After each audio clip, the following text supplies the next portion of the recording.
He stole my stick. I did. I figured we were both upset because of we're delayed, we're late, and Yeah. so, but you know. No, this was my. I'm excited. Look, I'm trying to contain it. Okay. Thought it was We had some technical difficulties. Toadstool. Thank you, Toadstool. You're awesome. Aries is here, dude. Hello. Greetings. But thank you for dropping by, Toadstool. Yes, that's right. Totally understand. Mm-hmm. Lurk, for as long as you desire, we're here for you, not the other way around. Hello, Aries. And get the music started. So good to see you, the gamer. Oh my goodness. Good evening. Good evening to you, Lord Knight, the gamer Aries. How are you, sir? We've missed you all week. Working long hours, playing some extra fun games. What you been up to, brother? I mean, I saw that you obviously were lurking a lot of the time, which is totally cool. Just know how much we love you and miss you.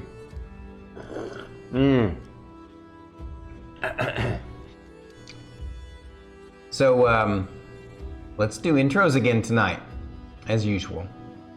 And, Pyromaniac's here! My wife hates when I steal her kitchen utensils, but that's a risk I'm willing to take. Spching! It's been a rough week, lots of OT and a head cold, so lurked and relaxed. Oh my goodness. Wow. Better soon, Aries and Pyromaniac. Yep, Pyromaniac's entrances are always spectacular. No, I love it. I love it. So tonight we have some serious, exciting adventures tonight. The party members have lots to mull over in their heads, but no time to do so because they're basically in just a day or two, in just a couple of days, they're gonna have to go on their first big mission in the Goldothian mines. Oh shit. Aw, snap. I'm glad you're feeling better, Aries. I'm sorry you had a rough Tuesday, Wednesday, and Thursday. It's like, did you catch my cold that I had a couple of weeks ago through the internet? That's not very cool. I didn't think that the web did that. The internet is a strange and powerful place. You liked that new map? Fantastic, fantastic. I'm glad you liked it. It's pretty cool. Happens every weather change? Oh, I understand. I do. I'm glad that you weathered it. Ka-ching! Get another one around March? Yep. So before we get into intros, Druid, it's live in Discord, right? Huh? The community day? Yes. Oh yeah, thanks for reminding. Yes. Everyone, Community Day sign up is the event is there. Head to the Discord. Community Days October 22nd, 1 p.m. to 6 p.m. Central Time, D&D Saturday. We're gonna play some Among Us, some Scribblio, and if you guys have any other suggestions for group party games, drop them in the Discord. Yep. Who knows, maybe for a little bit, depending on, I don't know, we can get sucked into Among Us for a long period of time, so. Although I was thinking it might be kind of fun to play Phasmophobia. I don't suppose you guys have that on your computer. Have you guys played Phasmo? Nah. I haven't ever played it. I've seen it, but I've never played. Any link? Can you post a link? I know there's one in the Discord under.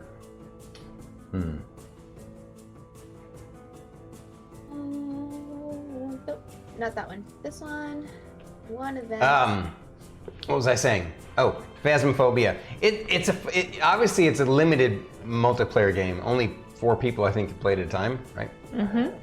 But it could be kind of fun if you know the 4 of us did that, right? and then people could rotate in. Yeah. It's a spooky game, but if you don't own it, then yeah. Maybe we'll wait and when there's a sale, we'll gift it to you guys or something. Control what? B. Here's the event. I have signed up for the event. All right, you're Oh, there's quick. an event Holy going crap! on? Thank you for that link, Druid. You're amazing. Faz no for me. You'd watch it though, right, Aries? You'd watch us having Watch Stormy get the crap scared out of him. It's an enjoyable game. It's a fun game. But there's been a lot of updates and changes since the last time you played Phasmo Stormy. Oh, really? Okay. Maybe it's scarier. That would be good. I'd enjoy that. Of course, I will scream like Ares right along with the players. Did any announcements? Well, all right. so if you So go now that to- we've got that it's going, that. we need to remember to do that one more time during the intermission tonight. Yep. And so just as a heads up, and I need to get in the habit of it for the next couple of weeks so that people can sign up and stuff. Yeah, but tonight is Dungeons & Dragons, Isles in the Mist, episode 27. Mm-hmm. And our intrepid heroes made it to the fortress at the Golgothian Mines and had a meeting. By the way, everyone, take a wild look at the wild elf over there. Look right in the camera. Look what she did. She had her retinas burned out just to cosplay this character for permanently ever. Yes. Because we just really, really want to make sure that everybody knows that Fern's eyes are really creepy. How much were those, and how hard is it to put them in? And not hard to put them in, and they were like $30. Had you ever put contacts in before? No.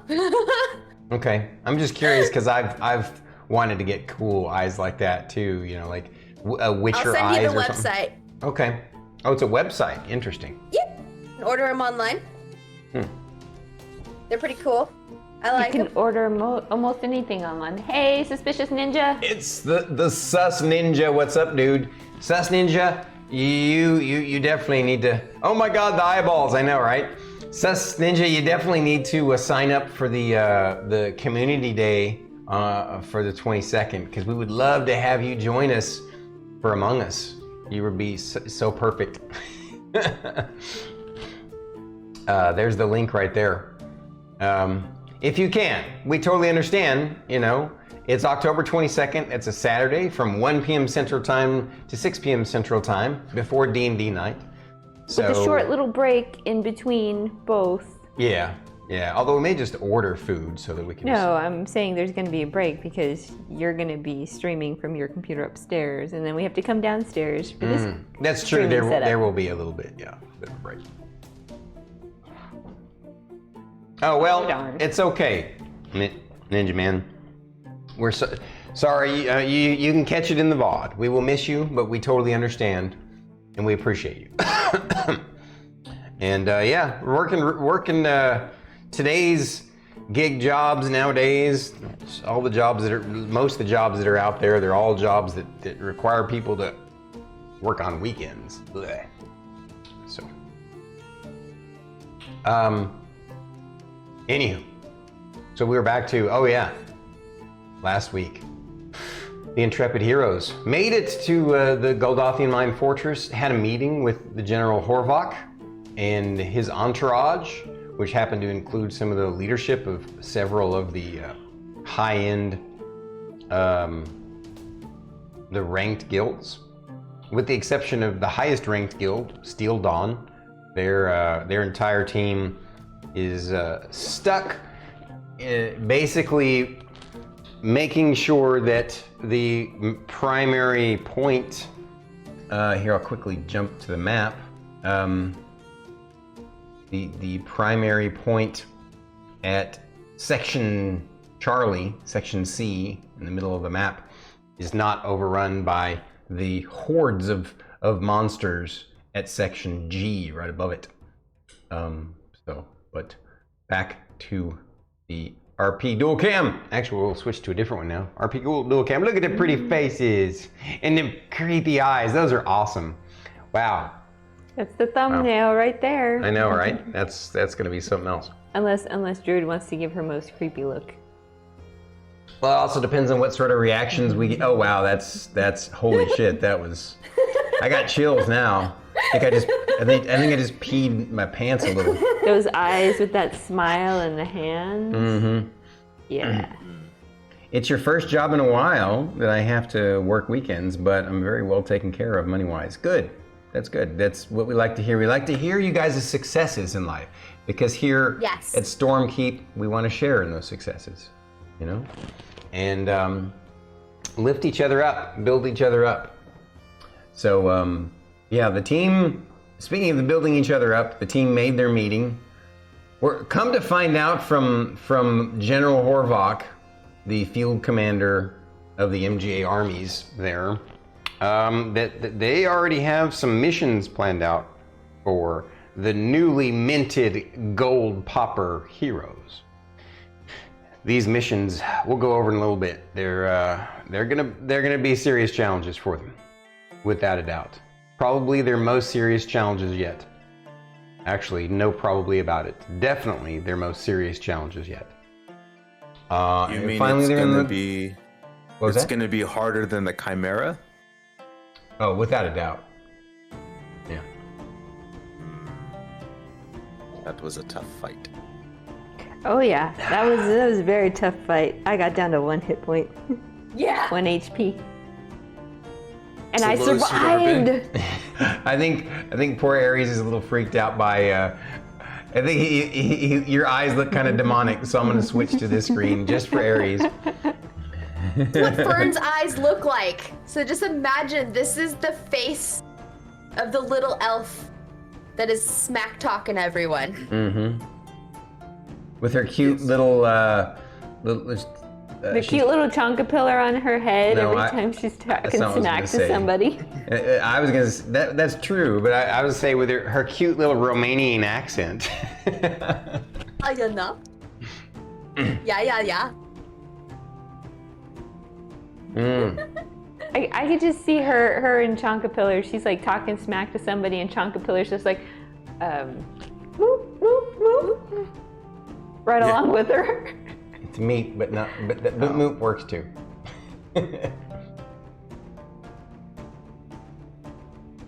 No, come on now, Big Gamer Ares. That's funny. I mean, come on. Fern has Chonkapillar, Ares. Mm-hmm. At least you can see Chonkapillar. Yes, he will be the comforting one with the cute eyes, while she stares deeply into your soul with her creepy demonic eyes. No, I'm just kidding.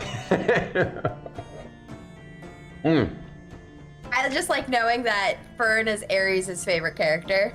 Just saying. That's awesome. So, okay, yes, the cuteness of Chonk balances my freak out of soulless eyes. Well said, sir. Well said. All right. So before we continue with the recap, actually, I'll do the intros. We're doing things a little bit out of order tonight, or mixing it up, stirring that pot. So speaking of stirring the pot, and we've been talking about her all this time, little Miss Creepy Eyes herself. Start us off with an intro to yourself, of yourself, Druid IRL. I'm Druid IRL, and I play Fern, and she is a Circle of Spores Druid, and she is a Wood Elf. Is this Chonkapillar? Fan-freaking-tastic, thank you. And right next to that lovely lady is the super sexy extirpatefate. Saw, dudes. I'm extirpatefate, or you can call me Fate, whatever you'd like. I am playing Lorkris, the Goliath, the short, tall Goliath. That is a Oathbreaker, Paladin of Melora, and the Pact of the Grave Cleric of Ouijas. Nice. Yeah. And please excuse the interruption of me constantly staring down today. We had some technical difficulties with one of the computers. We shall not mention it. I'm not saying somebody named Druid spilled water on it, but somebody named Druid spilled water on it. So I am staring down at a tiny screen today. So forgive me. Yeah. I didn't see the water. Yeah. Clearly. Yeah. Because, hazy eyes over here. Mhm. Shit.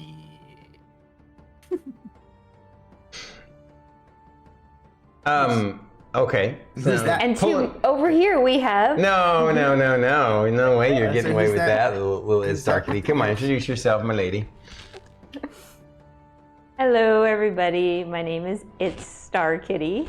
I am playing Emillynn Ray, the College of the Battle Singer Bard of the party leader, and creator of super long reports that the MGA just loves to read. Mm-hmm.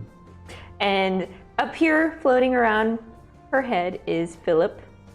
Philip says hello. And Philip Hi, says there Philip. might be a Ouija's moment. You never know.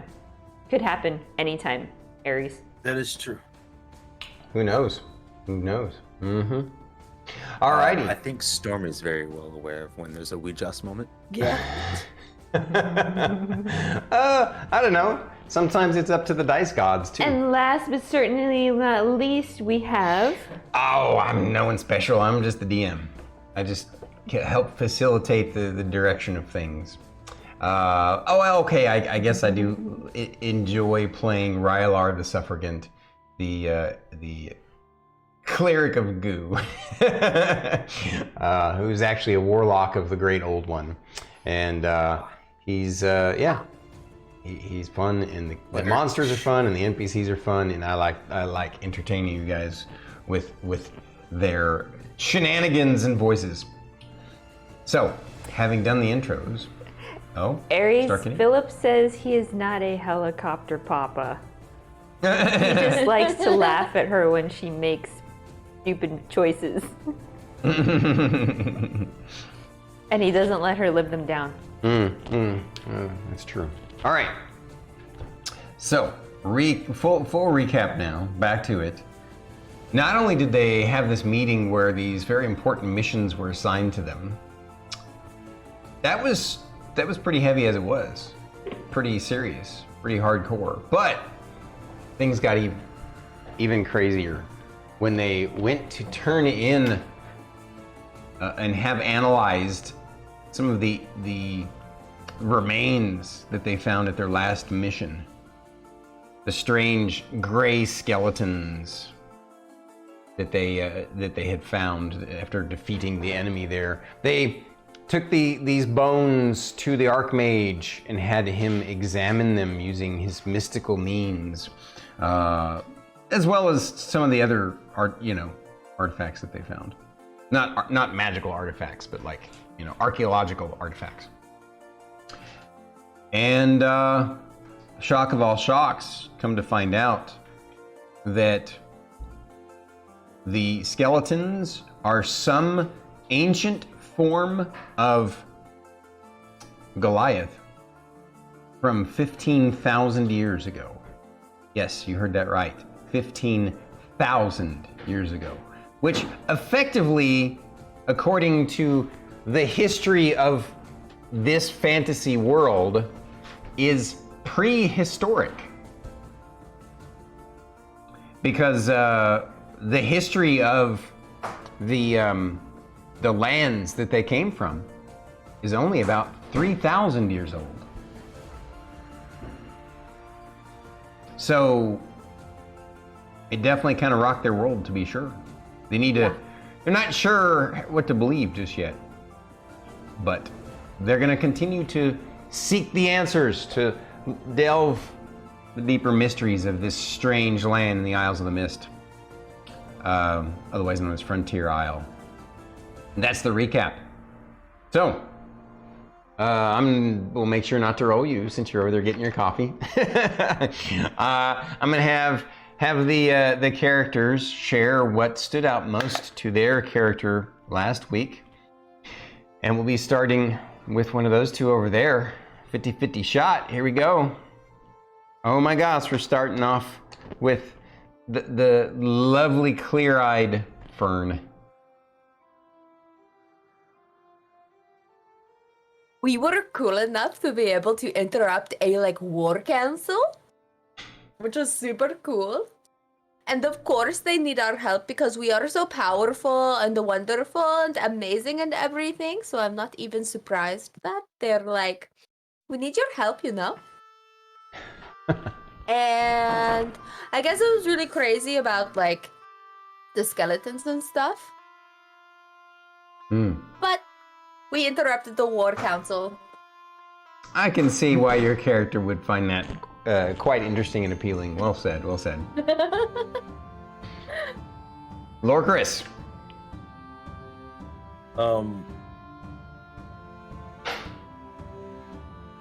We're here to do what now?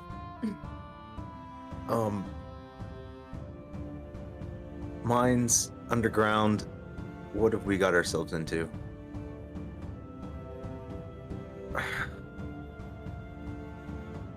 That blasted Oni's here. Damn. Disbelief. You're a little faint. Say again. Disbelief. This is ridiculous. What is this? What is this nonsense? What? Why are we? Why are we here again? Why us? What did? All right. Let's get her done. So your character's feeling a little imposter syndrome? Yeah. Fern's feeling super cocky. Lorkris is like, what the are you even doing here? Wait a minute. I thought we were just trying to help with some forces. No, this is an all-out war. We're in an all-out war. What? We're adventurers. What are you even doing here? Yeah. Gotcha. Internal duck. Nice. internal duck. All right, it's itsStarkitty, or should I say, Miss Emillynn Ray. Yes, Philip, we heard that correctly. It was 15 with 3 zeros. Yes, 15,000 years old. I know. I know that's way older than me. Yes, I'm sure. Is it older than you? You don't know? You don't know how old you are? Anyways, yeah, meeting the Grand Archmage was pretty cool. Just his knowledge and everything of magic workings. Emillynn would like to chat with him more in the future if he ever gets the chance to again. Yeah. But I'd have to agree with Fern. It's like we interrupted a war council. We were that important. We're that special. Or we're bait. You're just that cool. Or we're just bait. But yeah, Emmelynn's like, okay, they want to send us out right away. Is this just a test to see if we actually live up to our names or not? But we'll have to wait and see. Waving at Dagoth. Hey, Dagoth. Mm-hmm. Hey, buddy. Community Day event is in the Discord, Dagoth. Sign yourself up. Yes, Thank it would you, not be Druid. the same without you. I need my murder partner. We're going to be playing Among Us, Scribblio, and you have any suggestions for any other community events? I don't know if we'll have time since we're only in 1 to 6, but well, maybe. Pico? Pico? Yeah, I think that's another one. Yeah. Have you? Yeah, see, actually, someone Dagoth mentioned Pico. helped me remember to talk about it today. Okay. Ah. Because he's got my back. All right. I think Pico would be fun. So, That one would be really fun, yeah. But yeah, Philip is still surprised at the 15 with 3 zeros. That's how old the skeleton bones are. mm-hmm. Little fun fact: Fate 100% heard 1500, Like, I heard the 15,000, but my brain interpreted 1,500. I'm like, yeah, that's pretty old. And then it got stated again, and I was like, I was wrong. Right on. 15 with 3 zeros. Yeah, yeah. I think like 100% with that Lorkris is like, it didn't even register like how old that is. That's like, yeah, it's old, just not how old that actually is. It's nuts. I don't know what happened to Druid. She just ran off. It's all right. You shall return. No worries. There's one more recap. Oh yeah. Yes. Rylar. Rylar. You, my friend. Rylar noticed when we were in that special. What sort of meeting did you call it? The War Council. The War Council. When you guys were in that special War Council meeting, he noticed that one of those war generals farted, and that's all he can think about. Because it was just like really, really stinking. He was like, "What has that guy been eating?" And What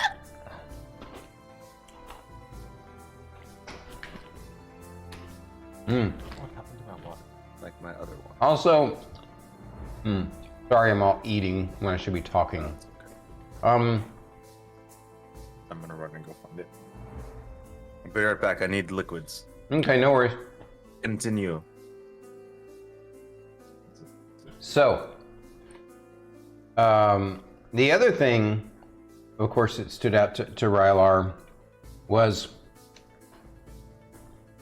that the party members, like, it's obvious that this would stand out to him because you guys kind of, at first he wasn't quite sure. Everything that was going on in the meeting was such a whirlwind, and the stinky fart just distracted him.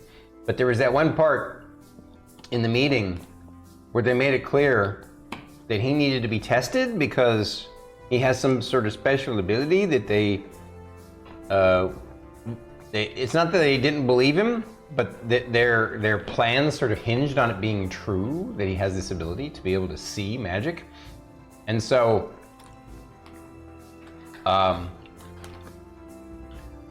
it's got him a bit nervous that everyone's like relying on him so much just because of this one, what he thinks is kind of a simple ability. He doesn't realize how powerful and useful it is. He just kind of takes it for granted because it was one of Goo's first gifts to him, and as he was leveling up. And so he's a little nervous about that, but he also thinks it's really neat that he's needed. It really he's gonna try his hardest to do what you guys need him to do based upon that vision. So speaking of the missions, I'm gonna recap those real quick as soon as Fate gets back. I'll take this opportunity to snack a bit. He went on a mission for water because somebody spilt his water.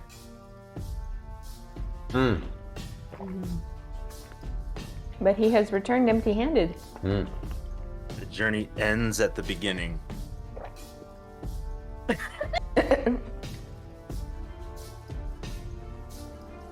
You drink.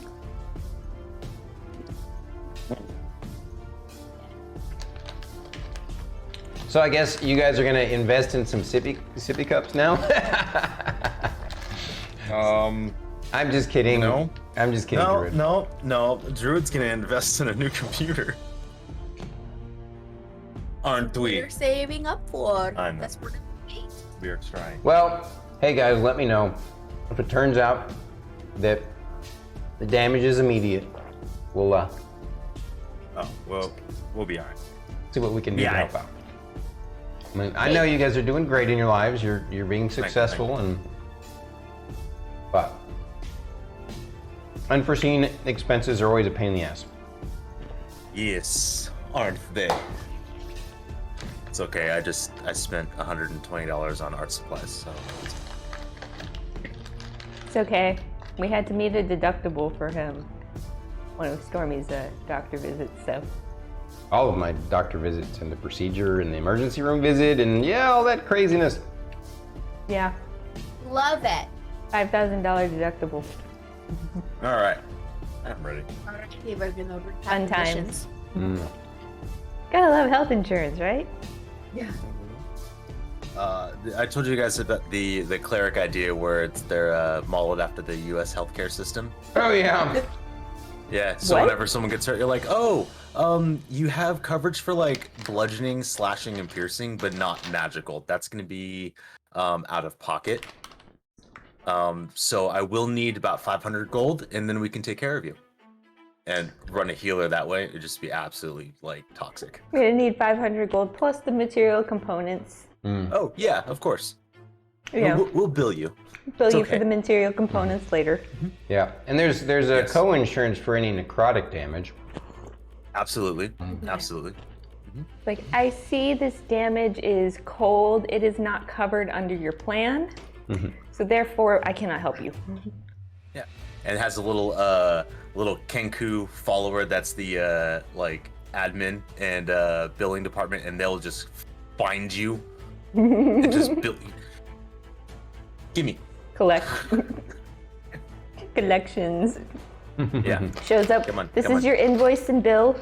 Collect Yeah. now. Anyway, That would be a hilarious kind of cleric to play. Yeah, be a very toxic in cleric. a joke campaign. Yeah. Oh, 100%. Yeah. It's kind of like there was a campaign that Stormy ran where I played a vampire cleric that would hurt herself every time she healed somebody. Like, she was a vampire, but she's trying to play herself off as being human. So like every single time she was like healing somebody, she's like yeah, 'cause- grimacing. So she's undead, but if she's healing somebody, then she's channeling positive energy, which is gonna hurt a vampire. So Yep. Mm. Yeah. I had fun playing that character. it was fun. I like it. A little bit of trivia for those old D&D folk.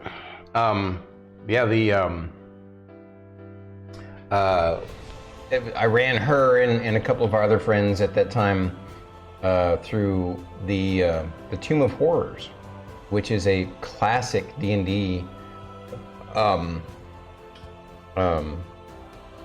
module. Thank you. That's the word I was looking for. Module. It was created specifically by Gary Gygax as a competition module for a Gen Con many years ago, near the beginning of Dungeons and Dragons. And And that module shows no mercy. no, it is designed to be brutal. It was the original Game of Thrones campaign module. That's worse than that. Yeah, I'm trying to think of. Worse than that? No. Yeah, I'm trying to think of. There isn't really a facsimile to it. It's like you know how those from they were inspired by D&D, but those in the 80s they had the adventure novels where you were reading along and Choose your own adventure. you choose your own adventures, right? Some of those you had instant death choices, right? That's what this module was. There were certain choices you could make. It doesn't matter how good your character was or what kind of saving throws you could make. If you made a certain choice, instant death. Sounds like playing Doom Eternal on paper. I don't know. Actually, What? Doom Eternal is Eternal. easy compared to Tomb of Horrors. Oh. Hmm. Nice. At any rate, we're off on a tangent here. So, I was going to give you a recap of the missions that you guys were supposed to go on. You're going to be going on the first mission. I believe we wrapped up basically after you guys had the second meeting with the Archmage and the General, correct? and Yes. where you guys got hit with all that information. And they explained that they're gonna work on figuring things out on their end. They're gonna investigate the blue root clusters, the blue arcane teleportation clusters that seem to have spread out throughout the northeastern part of the continent, and even all the way to the northwest. Because she reported seeing blue lights as far to the west as when you guys fought the excuse me, the Chimera. Basically, in many of the areas after Chimera in the east. she had, after you guys had fought something and defeated something, was when she had seen blue lights.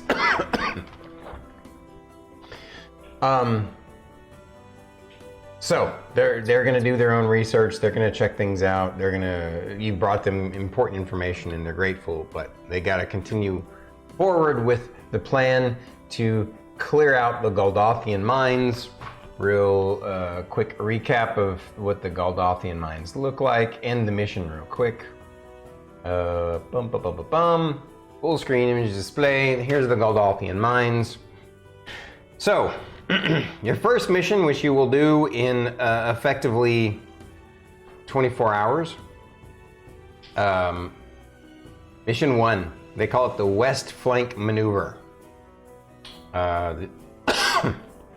Stupid cough, go away.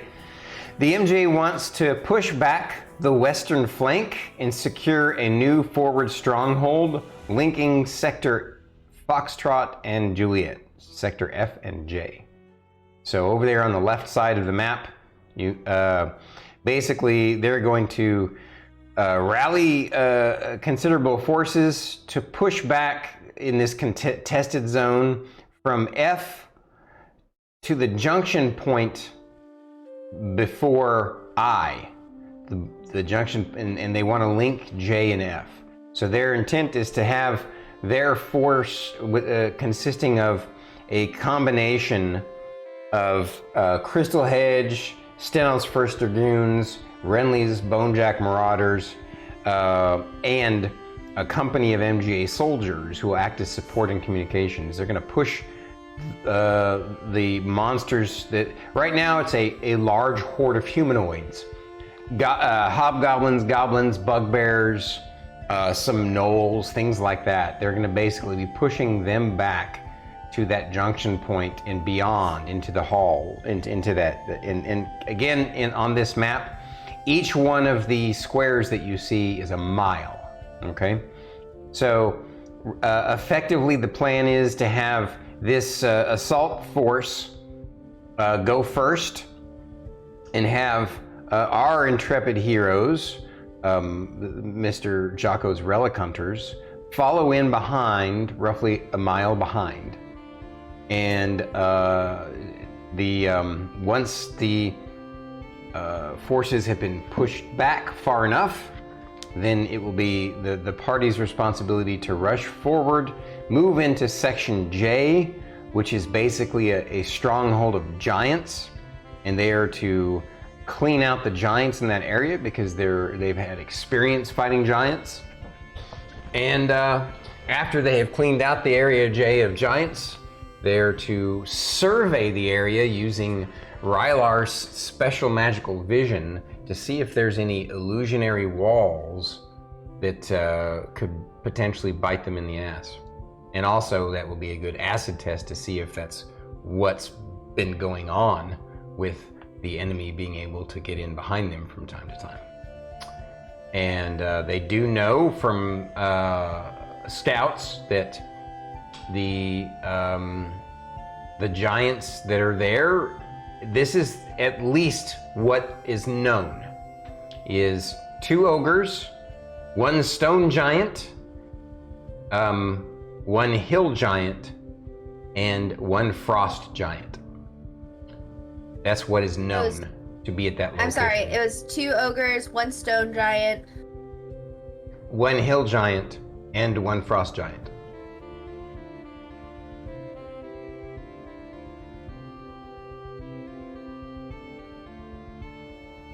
Perfecto. Gotcha. So that's the mission that we here playing tonight are going to do tonight.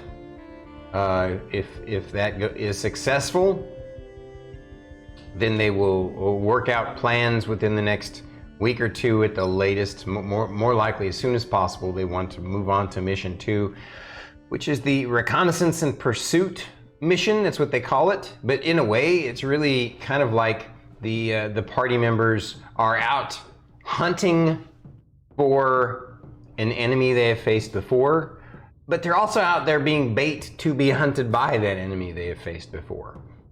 Mission 2, Reconnaissance and Pursuit, is the enemy has a hit-and-run guerrilla squad that somehow managed to make it behind enemy lines. It is led by the party's escaped nemesis, the Ogre Mage, or Oni. Oni. And a new team of monsters, supposedly with the Ogre Mage, is some sort of Ogre Chain Lord, some sort of Minotaur Marauder, and an unknown enemy as well. So, that is, it's a multi-part mission. This obviously won't happen probably until next week or so. But they need to scout past Sector E, recon Sector K, return to Sector D through Sector H after exploring all the side tunnels, find out if there are any undiscovered secret tunnels, find and eliminate the Oni team if possible, and that's mission 2. And we won't even talk about mission 3 yet until we can make it through mission 1 and 2. Yeah. So, we will say, I'm going to go back to RPC. She's trying to freak out poor Aries. No, she's just excited. So we will say that just before we move on, I want to make sure in the 24-hour period where you guys have basically a wait and prep for the mission, is there anything that you guys want to do during that time? I want to talk to Miss Ray. Okay, so you've been set up in your special camp that they created for you guys, right, by the tree, along with the beds that Fern requested. I wanted to just be me and Miss Ray. Do you take a moment to take Miss Ray aside and have a conversation with her? Yeah. Hey, Emillynn. Yes, Fern? I've been thinking a lot about your dream that you had. The dream about the giants and me playing to the point where I break my bow? Yes. Yeah. I just wanted to say that I really think that whether or not it's prophetic or not, is going to be whether or not you trust that we'll be okay.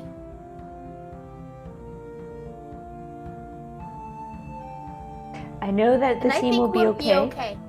I know. I'm sorry, Fern? Oh, I just said, and I think we'll be okay. I know the team will be okay. There's just a part of Philip that can't help but worry. No. That's you. And Philip. Of course Philip worries, and we love Philip. I love you, Philip. You're very wonderful and stuff, and you're very smart and perceptive and everything. But, Miss Ray, I really just want you to know that we'll be okay. And I think that you spend a lot of time worrying about us, especially when we are fighting and everything. And I want you to also kind of worry about yourself too. But you're really smart and really good at, like, you know, seeing stuff and like telling us what to do and everything. And I think that's kind of what your dream is about. You just spend too much time worrying, okay? Fern, are you a bard? If not, you should consider maybe being a bard. I'm not a bard. I'm just really, really wise. Every once in a while. Sometimes you can be very encouraging too, which is what we bards do. Well, I know that you're not going to encourage yourself, so I wanted to make sure that somebody did it. So you're gonna be a bard to me? Ah, Aww. I'm your backup dancer. That's what I'm for. True. Thank you, Fern. I needed that. I know you did. I opened my arms and like, hug? Of course. That's all.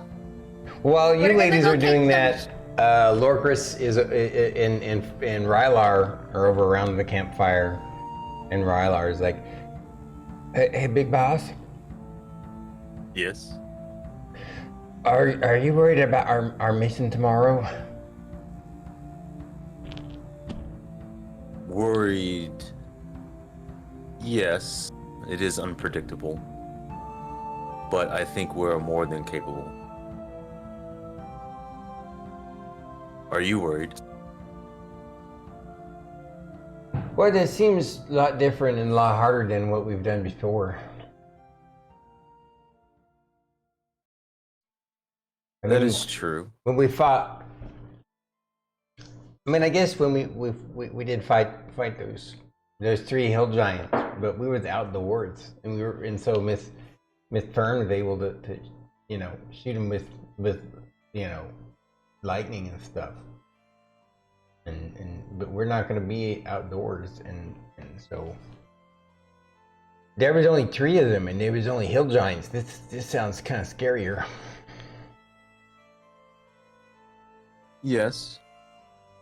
However, we have fought many things that we were unaware of that, surprisingly, were a challenge, but we overcame them. That's true. Sometimes overthinking puts you in a bad place. Oh. Emillynn overthinks a lot, but it comes from a good place. My ears are tingling. So, in some ways, not knowing what we're getting ourselves into doesn't. How do I word this? It doesn't set us up for failure because we have expectations of ourselves. Sometimes you just need to do it.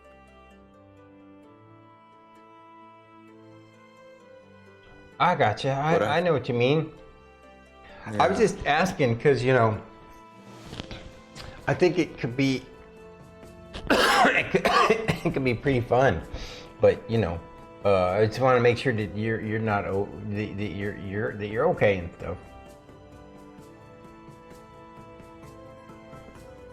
I'm fine. I think this will be quite the adventure.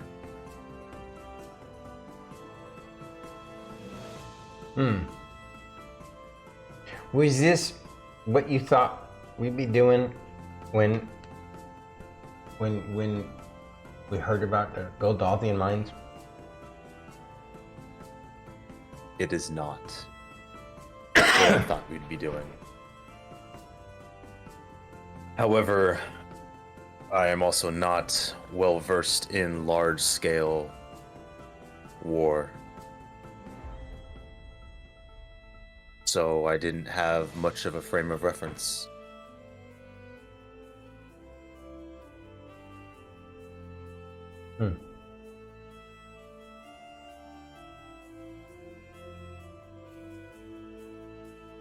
Cool. All right. Did anybody else have any other things that they wanted to do or role-playing they wanted to do? To make sure that they hang out with Frederick and stuff, and hang out with him and everything. You do have a little bit of time to get a meal with them, a drink with them, but of course they also have to prepare for their So yeah. I mean, they're going to be spearheading you guys' mission. Your mission requires their success, and they're relying on you guys, because if you're not able to succeed in your mission, then they're going to get flanked. So it's kind of super important.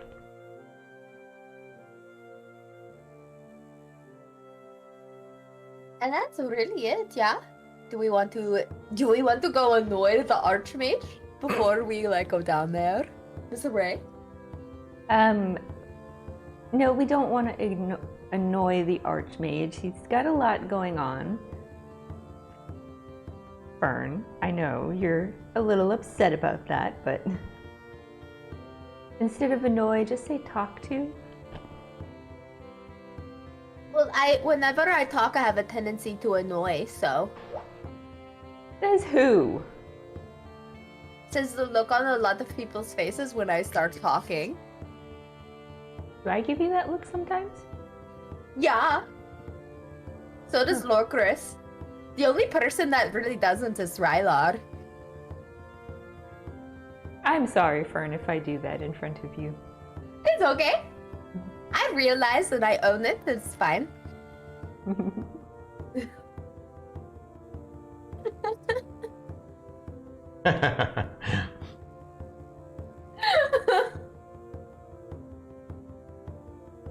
All right. Well. All right.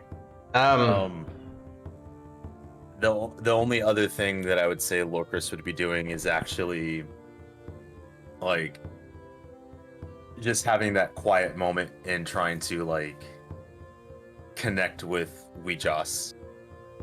Not really asking any questions, but just trying to, like, continue working on embracing what he's becoming. Knowing that that can be important moving forward. Okay, so are you going to basically spend some time meditating? Yeah. Okay. How much time during that night are you going to meditate?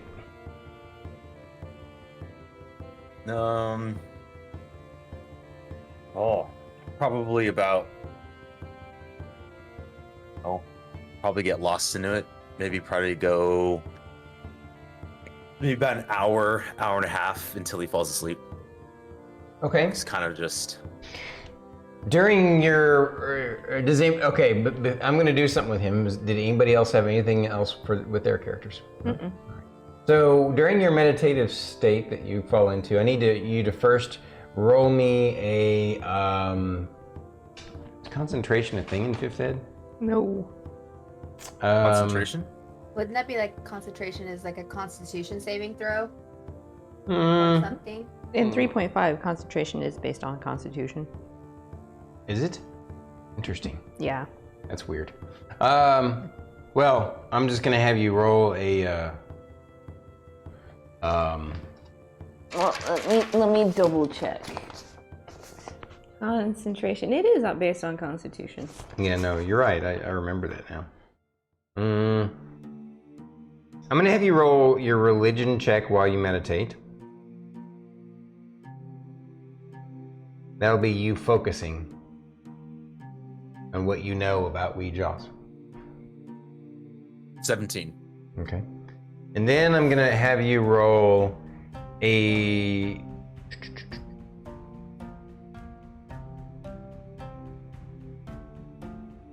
What have I got myself into? What are your good saving throws? Strength, charisma, and wisdom. Okay.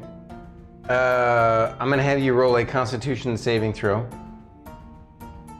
while you're meditating.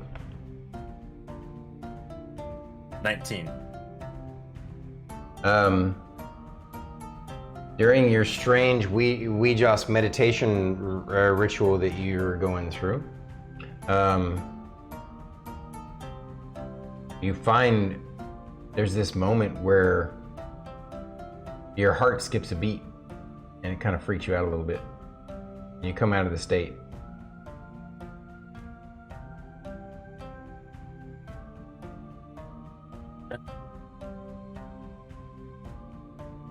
Like a gasping coming out of the state, like it hit with a sudden shock.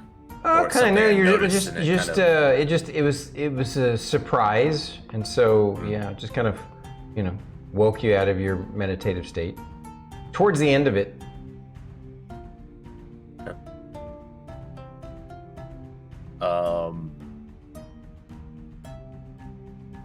In snapping out of that, the first initial thought would be to be on guard, and I'll do a quick, look around, see if it was any external stimulus, right? Just ruling it out, making sure.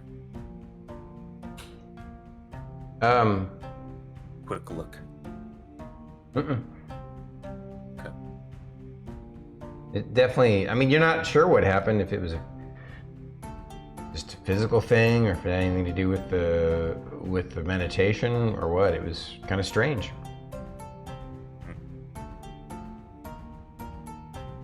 Okay.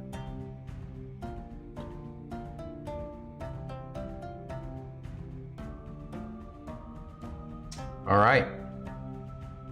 The morning comes. You guys, some of you, she obviously meditates. Some of you guys, I'll say that night is one of those nights where instead of her doing her usual meditate, she actually falls asleep by the tree for the same amount of time as a meditation. And the rest of you guys are a little anxious, so you don't get you get good enough sleep, but not a full 8 hours. And you were then escorted into the, of course you go meet with, at this point you meet with the captain, not the general, with Captain Rigel. He's the one who's going to take charge of this operation. Yeah, you had a question? Yeah. I remember in the conversation from last week, in the meeting about the type of travel that there would be horses, to travel. Did I understand that correctly? That there would be troops on horseback that are walking through? Yeah. Yes? Yes. Was it determined whether or not we would be using horses for travel? That's up to you. Okay. If you prefer, the rest of everybody else is going to, they can move at a slower pace to get to the mission point. Actually, no, I would say that they would want you to get there pretty quickly. And actually, for the mission, yeah, you're going to need horses. The question is, do you want to use your personal horses, or do you want to use some of their trained war horses? Lorkris will take Cade.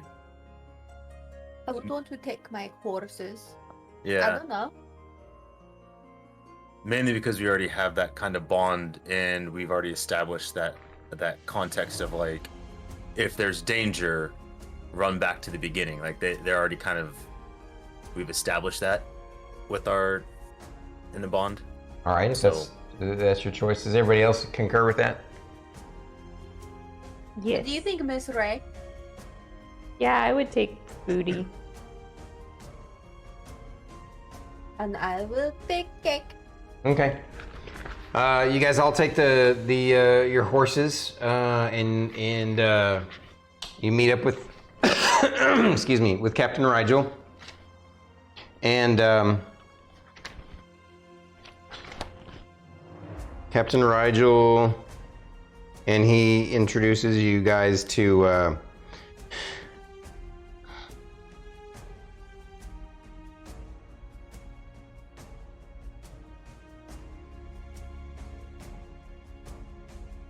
Corporal Fitz, who will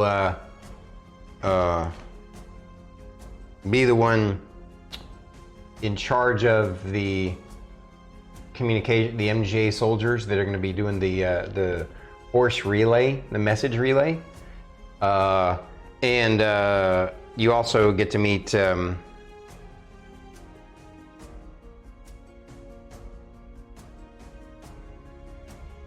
Lieutenant Fulmer. He's going to be the person in charge of the troops that are supporting the adventuring groups in the assault to drive the enemy forces back. And of course, you head out that direction with, Fulcrum and his crew, because it's the Crystal Hedge Group A and Stellan's Burst of Runes Group A and Renly's Bonejack Marauders Group B. And so you're all kind of a large formation of the soldiers are basically, it's a company of 20 men plus the 2 leaders, so 22. And the relay team is 8 of those 22. And then the rest of them are the military force that are going to support Crystal Hedge, support the adventuring teams in driving back the monsters. Now the plan is, you guys are going to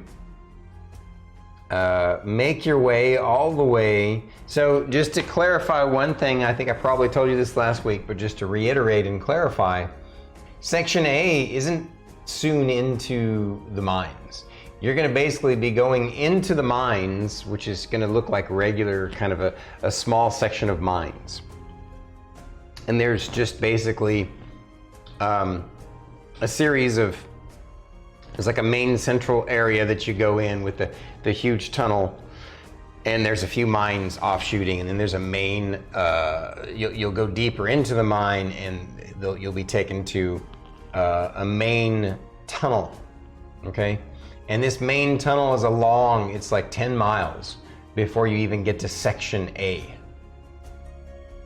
And so once you get to Section A, that's going to be the, I guess it's a rally point / where everybody's going to congregate and get prepared.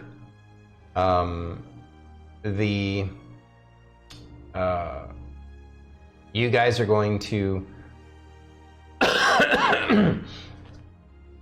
the way they're going to structure this is the main force is going to go first, and then you guys will kind of wait some time, and they're going to, if you notice that there's a tunnel leading to the west from the Alpha sector, and instead of the main tunnel that goes north and then west, it's this western tunnel.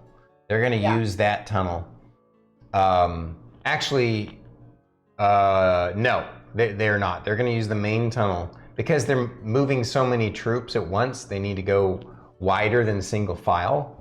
Okay, and so the plan is they're going to move all the troops to Sector B, and then you guys are going to follow up through that tunnel with some guides, with the corporal Fitz and his team of what did I say, 8, and they're gonna basically guide you guys through that tunnel single file.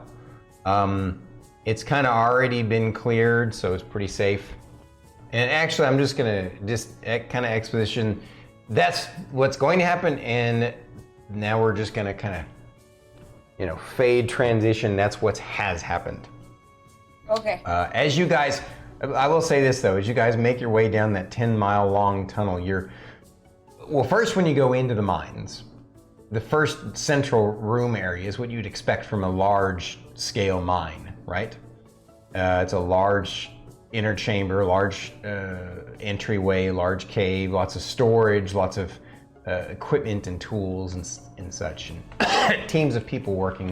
And there's these little, offshoots, and there's a rail system for carts, and but then you're taken farther back to this larger tunnel that is basically had been created over a long period of time, over several years, as they delved deeper following certain kinds of veins.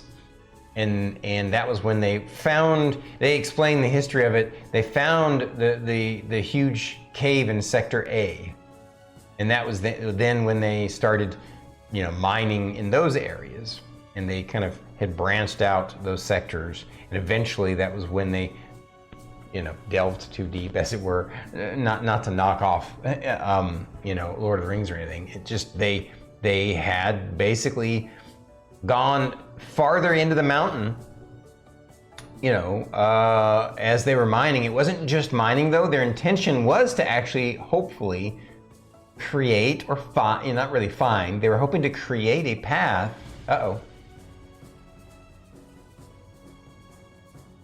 They were hoping to create a path all the way to the northern section of the main map, the full map scene, the areas that you guys haven't been able to explore, that no one's been able to explore. But they in doing so, they found this series of tunnels that already existed that was overrun with these humanoid monsters. And they're multi-layered, and so that was when basically all this stuff happened, and that was, you guys heard about that months ago when you first started as newbie green adventurers. Is Fate okay? He just ran to the bathroom really quick. Oh, okay, cool. So as soon as he gets back,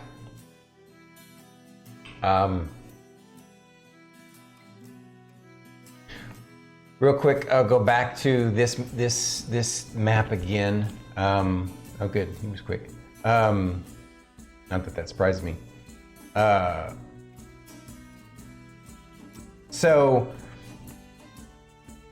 the reason why you guys are taking a different route, obviously, is, like I said, you're going single file, and you're also going in an offset time frame, is because of the size and space of the caves in B. I mean, technically speaking, I guess they're what you see there, that sector in B, again, it's not really indicative of what's there. That area is more like a series of curving inner tunnels and caves and stalactites and stalagmites and stuff, and so it's not as easy to move around large forces on horseback.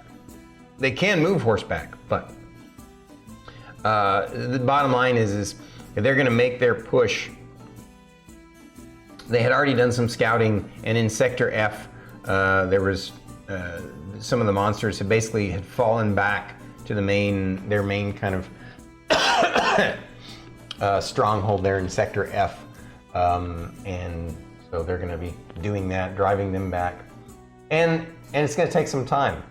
And so what ends up happening is you guys end up bringing up the rear, and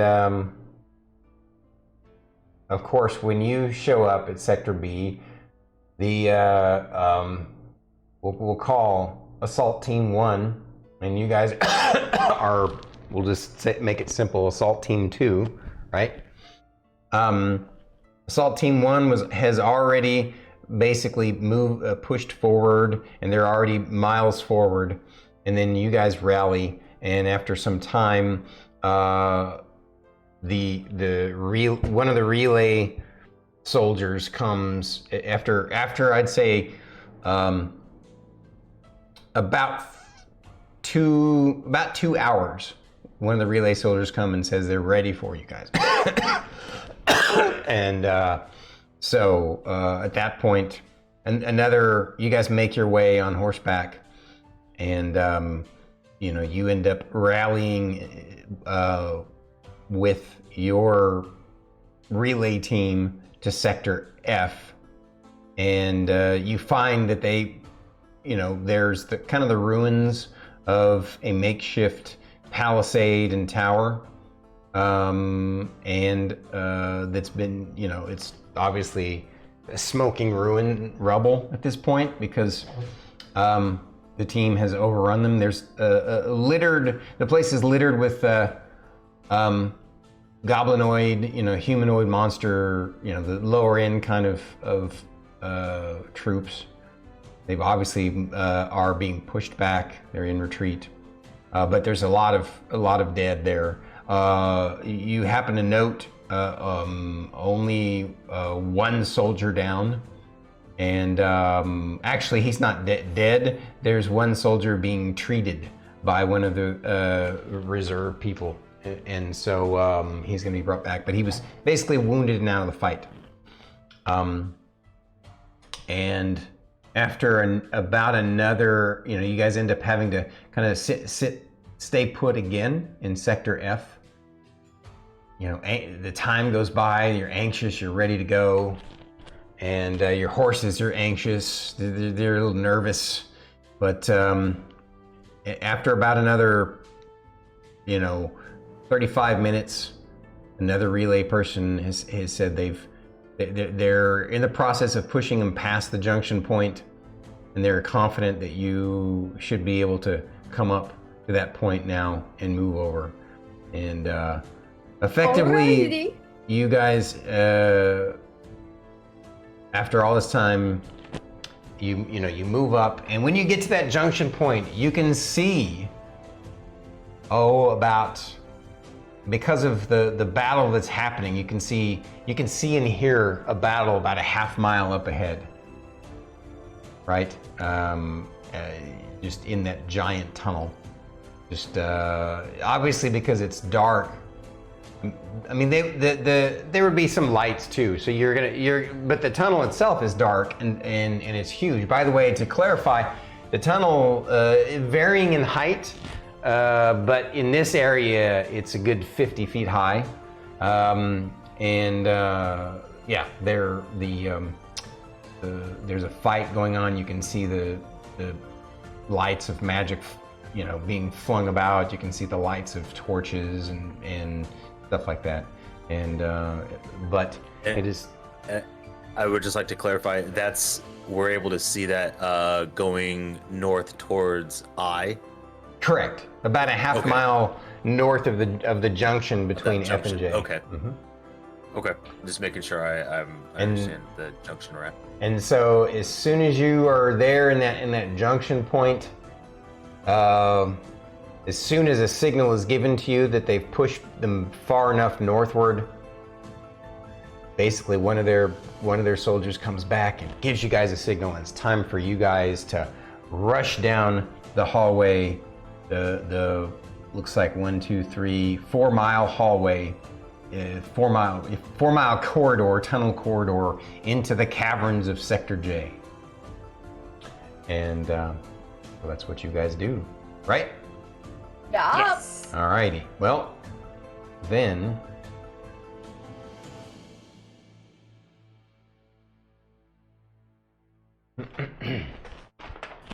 You gonna do some drawing? I am. Okay, I'm gonna run to the restroom really quick. Okay. That coffee ran right through me. Yeah. Same.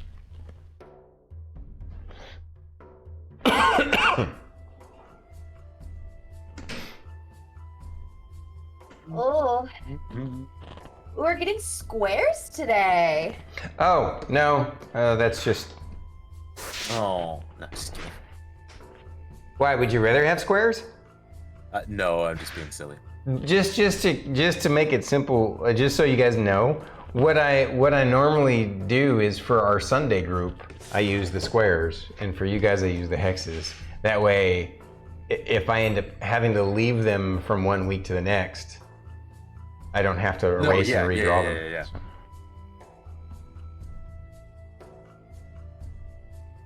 Okay.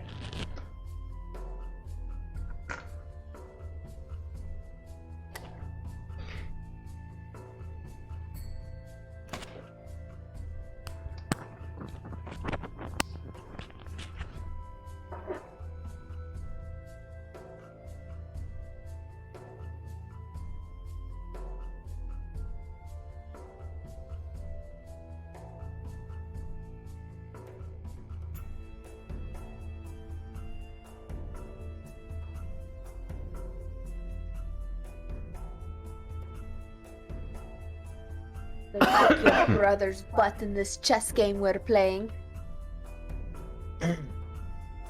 Old words there, Cotton. I know. Okay, so we are about to fight some really scary things.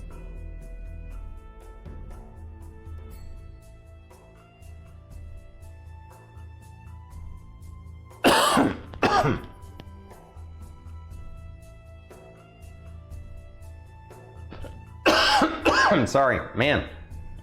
Can't believe I might actually have to go get a cough drop again tonight. Even took my Claritin today.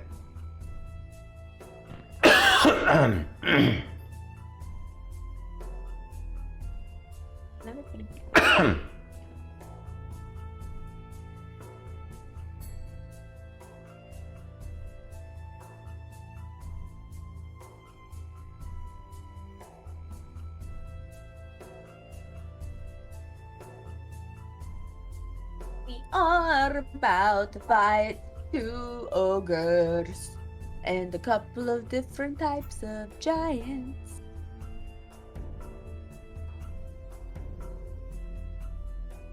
Did we try to sneak up or something? Yeah. Try to be sneaky. I'm gonna assume that you guys about a half mile out from where you suspect the tunnel is gonna be. Once you start to see the flickering of torchlight breaking the darkness in the distance, then you would find a place to dismount and leave your horses and then sneak up, right? Yeah, yeah, and I would be getting past without the trace at will with my staff. Be extra sneaky.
Okay. So,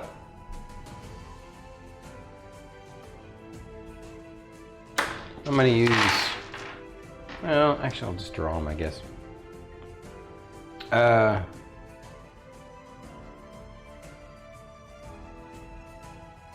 That'll be harder to tell. I need to get break out those colored pens, and that would be actually kind of cool. I'm just gonna make a note of light sources.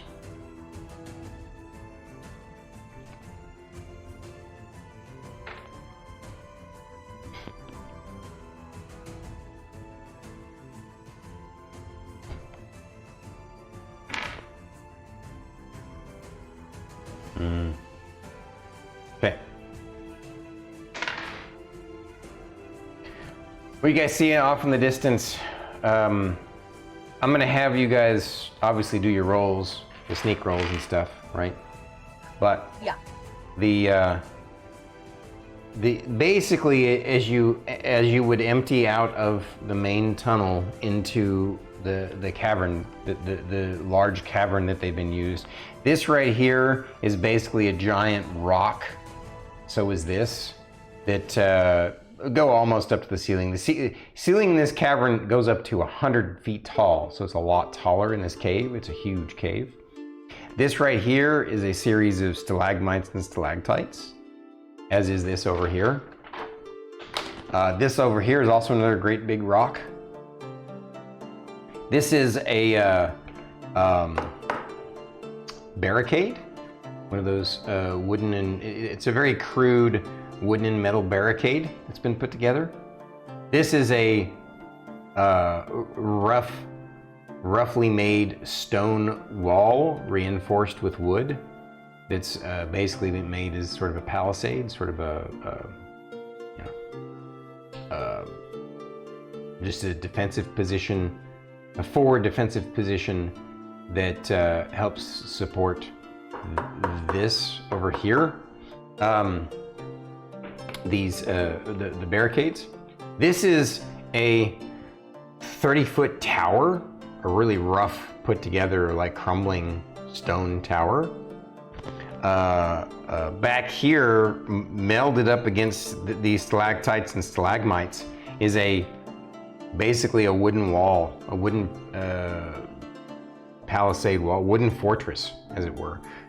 2 large wooden gates, and then a wooden wall, and then obviously a support structure wall going this way.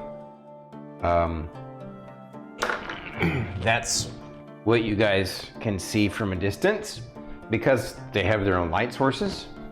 And let me...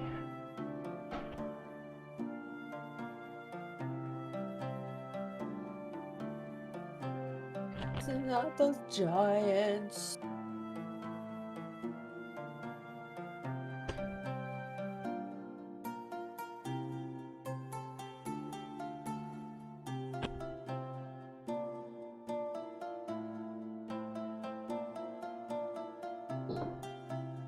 The 2 ogres,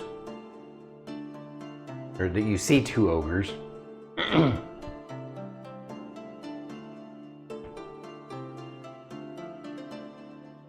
Actually, no, let me back up a second. You see one very large ogre. Over on the tower is an ogre.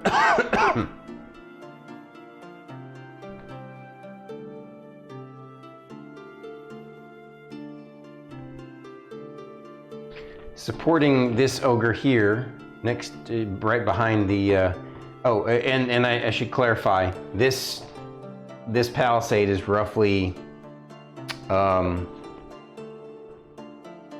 feet tall. You know, this little low stone wall, right? 10-foot tall wall.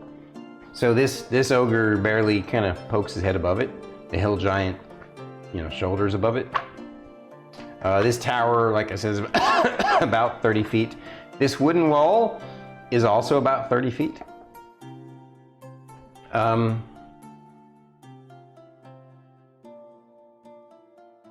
Think. That's about all you can see from a distance. So I'm gonna have you guys roll you're gonna have to basically get up to the edge of the map, and I guess it depends on what your plan is, what you guys want to do. Potentially if you want to send someone in to scout or something, you can do so, or whatever your plan is, you guys let me know. I'll say that you're far enough out in the darkness, right out at the range of their torch light, that they can't really see you. Because I don't believe, hill giants don't have dark vision. Ogres have dark vision, interestingly enough. Let me double check on the hill giants. Yeah, no, hill giants don't have dark vision.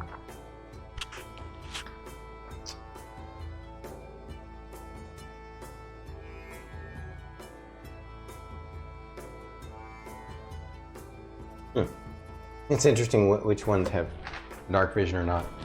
So, you guys rally together. What do you think?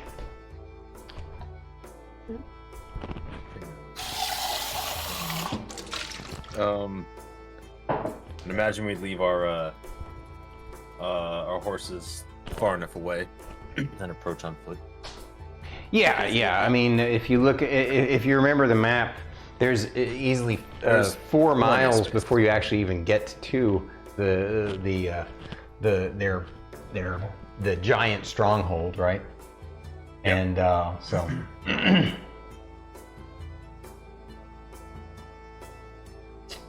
I mean, I could cast Cloud Kill and have it sneak in there and just slowly kill them off from a distance.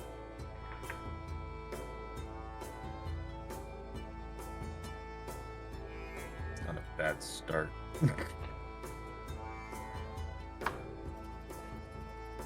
You want me to go and sneak in there? Try to scout out, sneak around to the left side and scout and see? Or do we all just kind of want to sneak in and then go 1, 2, 3, attack? Obviously, I'm whispering. Yeah. Well, you guys are far enough out that, I mean, yeah, you'd still want to whisper. Do you think, Miss Ray, what should we do? Let's see.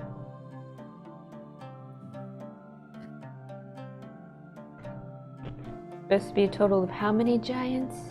So the report indicated that there should be, what the scouts could see from what they saw, 2 ogres, 1 stone giant, 1 hill giant, and 1 frost giant. So 3 giants and 2 ogres, at least.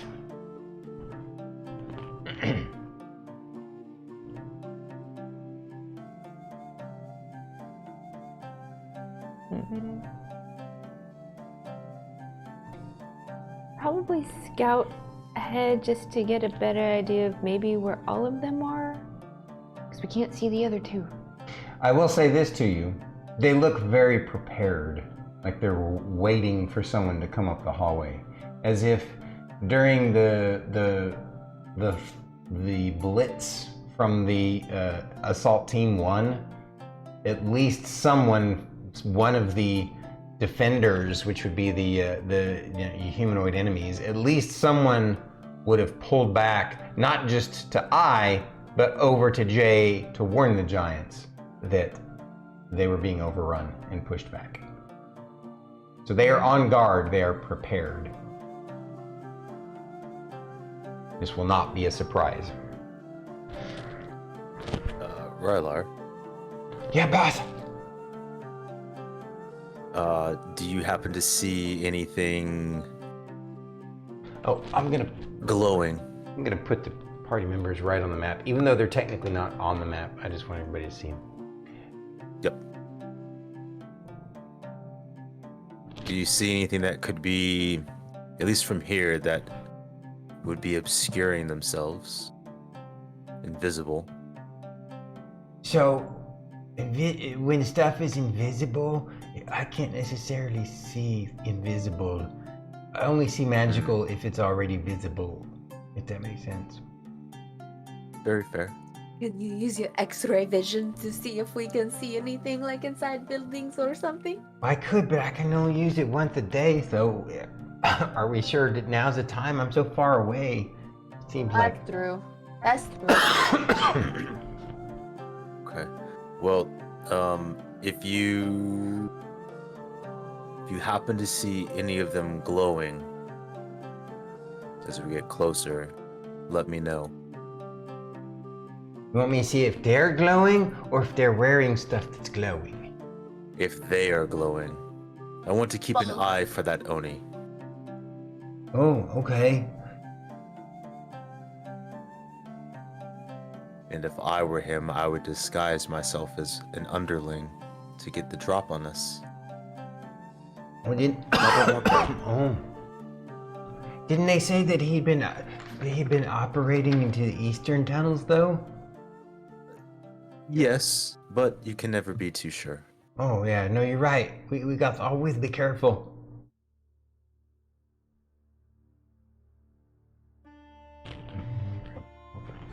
Cough drop, boy, you guys.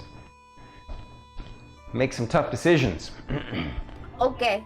Yeah. So we could like start off by like just attacking the shit out of them. I could cast like from 300 feet away. I can cast Ice Storm, and I could get at least all 3 of those guys. And like we could just start off with like one of those attacks, and then we can all just kind of all jump in and then do other attacks and stuff. I can try out my new fireball spell. Hang on. With the ice storm, does that? Don't you have a spell that ends up? No, never mind. This is not the concentration spell. No. Sorry, I was thinking. You have daylight and then there's darkness. I couldn't remember if the ice storm actually would extinguish flames. Because if so, make it nice and dark in there, because we can all see in the dark.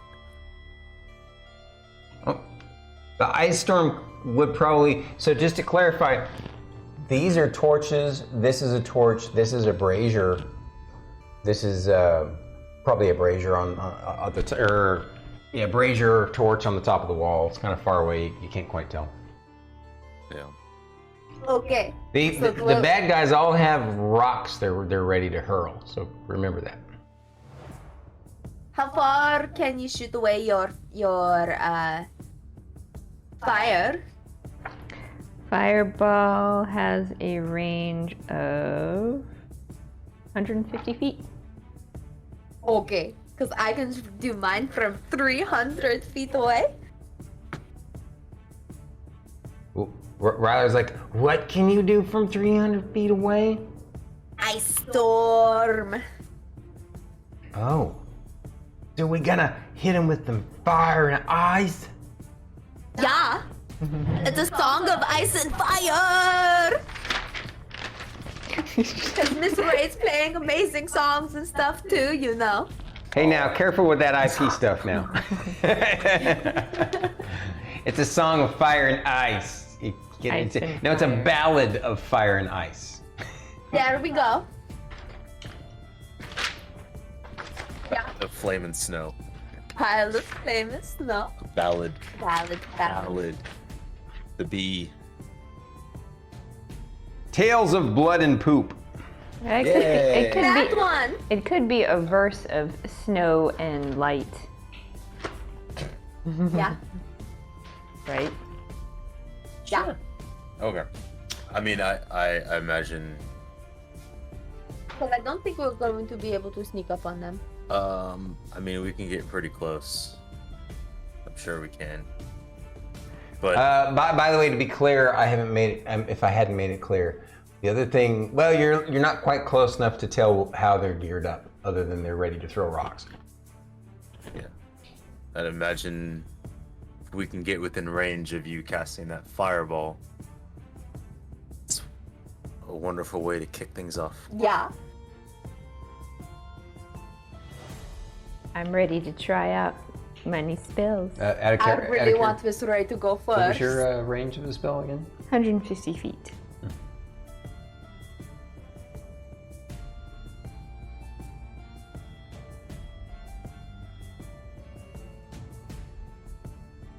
Are we ready to So we want. to start? Yes. I don't know. So what's Rylar asks to you guys to clarify the plan again, because he doesn't. Isn't. We are going to get close enough. For me to cast a fireball.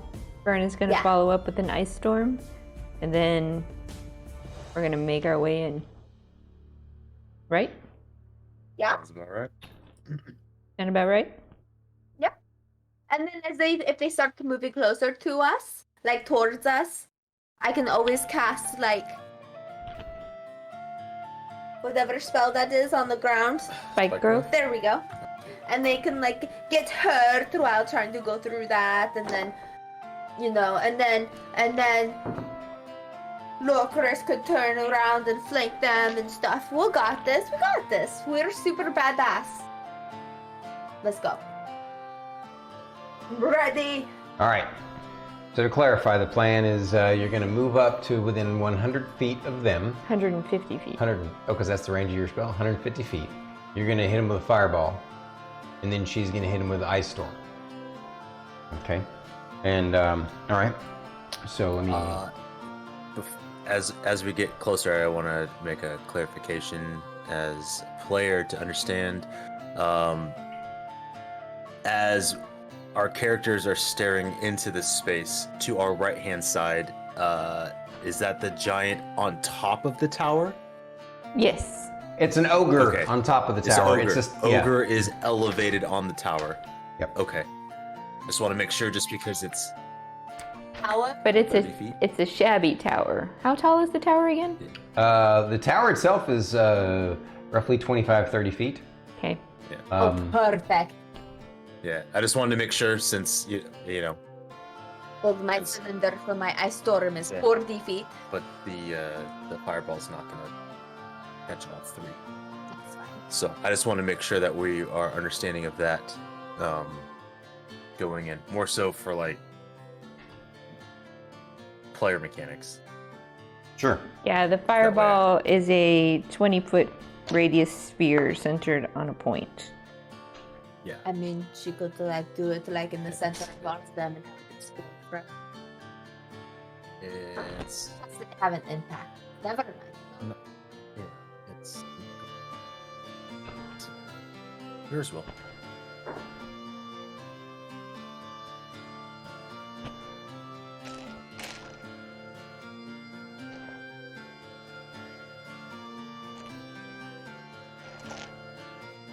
All right. Sorry, I'm just getting prepped here with Yours. getting all my dexterity. Wow, that's funny. I guess we'll do. No, it's not the time. You guys are going awesome. All right, and so let me get you guys initiatives. Fern, roll for initiative. 10. Fern got a 10. Lorkris, 21. 21. Ray, 15. I'm gonna upgrade you to a 16. Rylar.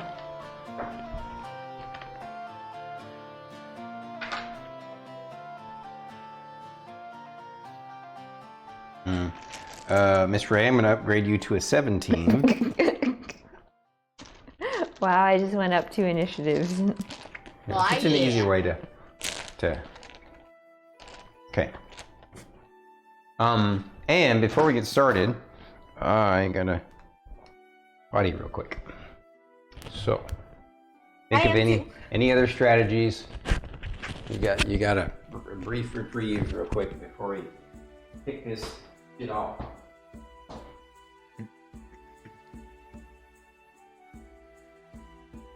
So, Fate, this last Yes. level up, I got some new spells. Or actually, I yeah? changed out some spells. Oh, okay. I picked up Confusion. Oh, nice. I as a player, picked this spell for Lorkris, not like with the idea of like this is gonna come in handy and it's gonna generate a great narrative. Is life transference. Oh. Yeah, so I deal 4d8 necrotic damage to myself, and I heal someone within range of 30 feet twice as much health as I take necrotic damage. Wow. Yeah. I can't Makes wait to sense. use Confusion on these giants. I Because they need to make can't a wisdom wait. save. I can't wait to like pop Spirit Shroud and just be like, come touch me, bruh. Come at me, bruh. Come at me, bro. You don't even know what we're talking about. Spirit Shroud. Shit. But what were She we heard talking it. about before that? I don't know. Yeah. Yeah. You were. I was going to the bathroom. That's what I was doing. And I don't know what I want for my panic snacks. Stormy's back, everybody. It's okay. Oh, hey, good friend. How are you? Whoa, what did I miss? We're talking about panic snacks or fight snacks. Okay. I've got my snacks here. It says balance on there. So that's all I need. I might make me some mint tea later. Okay.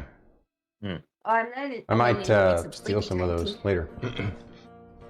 Just watch out. There's chocolate in it. Okay. Alrighty. So, I got everybody's initiatives. You have a range of 150 feet. Mm-hmm. I'm assuming you want your fireball to hit all three of these guys, right? Yes. So you would have to aim it kind of slightly in the air, but right about here. So The 20-foot radius sphere. yeah, I know. Okay. It's always been that.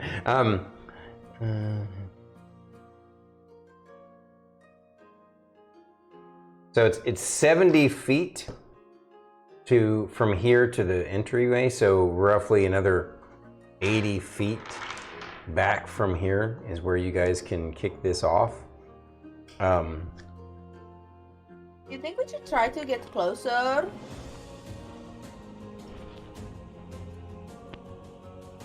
It's up to you guys. Do you want to get closer, or do you want to do it from off the map?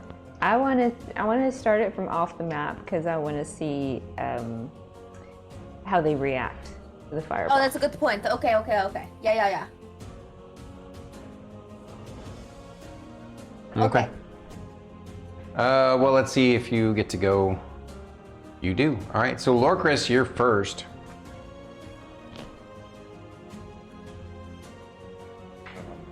Lorkris's brain is error 404ing. His I know. what is what? I didn't hear you. Sorry, the surface that I'm using, like my laptop, is extremely laggy right now. So like I'm having a hard time scrolling and looking at my character sheet and what I can and can't do. I mean, Lorkris is essentially just gonna hang tight and wait until we get closer. Okay. So, yeah, at this point, he's just going to follow the group as we move forward, necessarily. Keep an eye out left and right, see if anything pops out, but nothing really at the moment. Okay.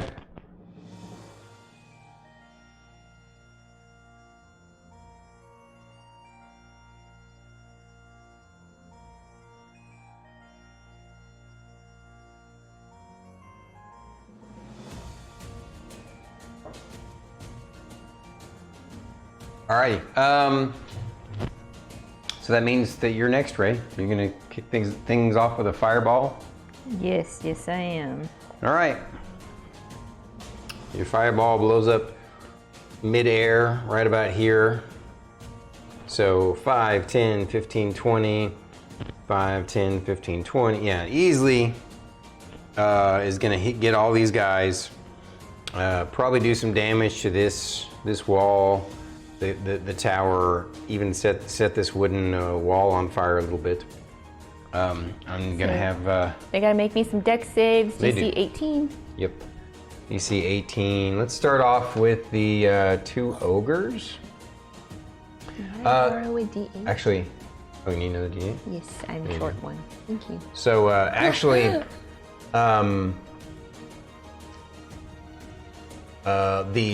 the ogre that's in the tower, because there's also, I'm going to say that they have advantage on their reflex saving throws, because they all are prepared for an assault, and because they all have cover of some kind.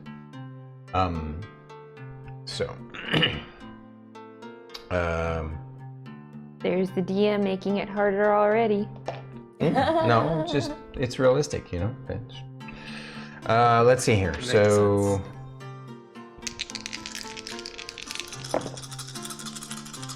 what's the DC? 18.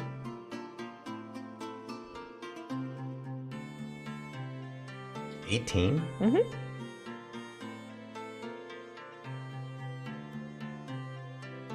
By the way, how many times per day can you cast that spell? 3. No, yeah, 3. Really? Mm-hmm. What level spell is it? 3rd. Wow, you can already cast 3rd level spells? I can cast all the way up to 5th level. Oh, wow. Okay. Nice. All right. So, both the ogres fail. Let me roll for the hill giant. And even with advantage, the hill giant also fails.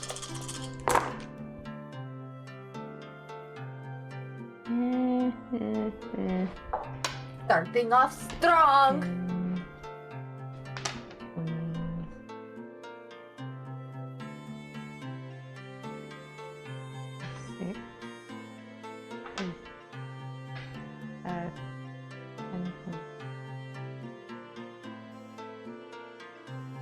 38 points of damage. It's not bad.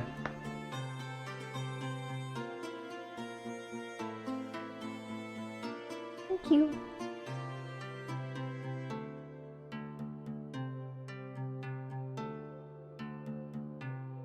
Okay. You get this party started with a bang, literally.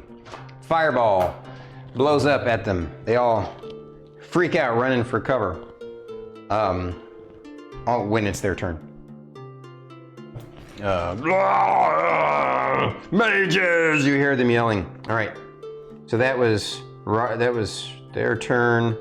Well, that was my turn. Right, it was your turn. That was Ray's turn. I forgot what. I think Rylar's purple beamer's range is 100 feet. Right?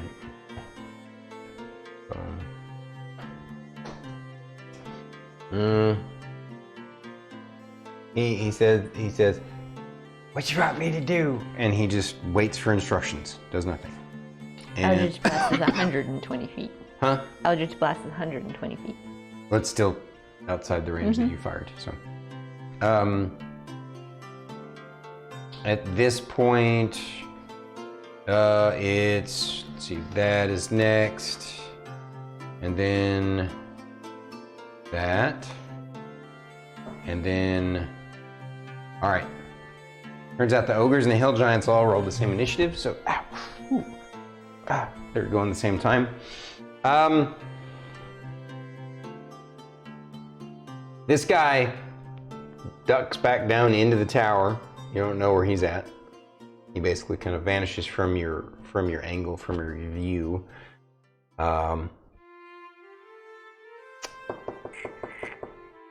This guy goes and hides behind the tower, also behind your view.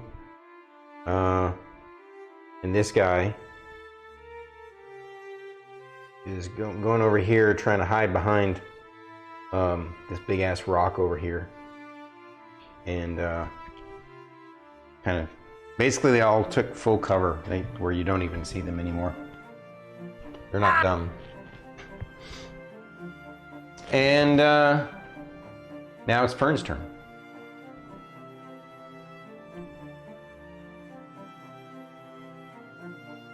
Saw where the other two went, yeah? I saw the other two kind of sneak behind the tower and stuff. Yeah. One went down into the tower and vanished, and one went behind it. What's the tower made out of again? Stone. Oh. I'm gonna roll a. There's a chance that you damage its structure, and it might kind of. Let's see here. No, it holds. It's not a great tower, but it's. This wall is on fire. Let me see. It's singed, but has not on fire. And if Stormy would have said, "I'm gonna roll for a random encounter that this is gonna fall," it would have fell. It was a random encounter because that's all we have. Huh? If you would have said, "I'm gonna roll for the random encounter that the tower falls," it would have fell. Knowing our luck with random encounters. Oh, yeah. I don't want to cast anything if I can't see them. So I think we should start moving forward. So does your character move forward then? So you're on the. Do you want to? So basically, because of how far you guys were out, you're gonna have to. Well, you can double move 60 feet, right? I'm gonna move my 35 feet of movement forward. All right, you're still then I'm off going- the map technically. Mm-hmm. Yeah, I'm gonna use my action to do my symbiotic entity. Okay. And give myself 40 temporary hit points All right. How long does that last again? for 10 minutes. Ah, plenty of time. Plenty of time. All right. So she's moved up some. And we're back to the top of the round. I assume you're done. There's nothing else, right? Yeah. Okay. Or bonus action cash lele How long does that last? A minute. for a minute. Okay. Lorkris. Just gonna follow up behind Fern. All right. And Ray. I move up. And Ray and Rylar comes up with you.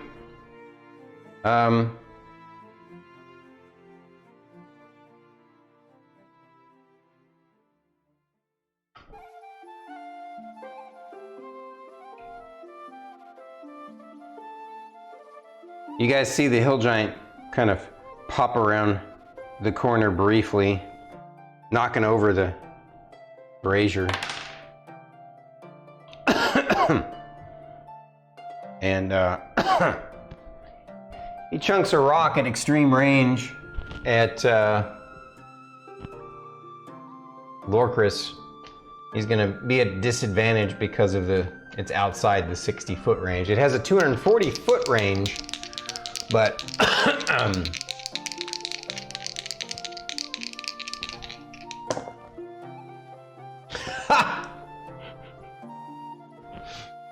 I gotta show this off. This is amazing, actually. Oh, and then I moved him. Damn it! Picking it up. 2 nat 1s. 2 nat 1s. Oh, Jesus. Oh. So it didn't matter whether he had advantage or disadvantage. All right. What happens to him now? You see him come around the corner trying to chunk a big rock at you guys. He trips and falls on his face. That's because he knocked over the brazier. Yeah, he tripped over the brazier, fell on his face. Well, fell on his belly. Okay. And yeah, that's what that dude does. And that's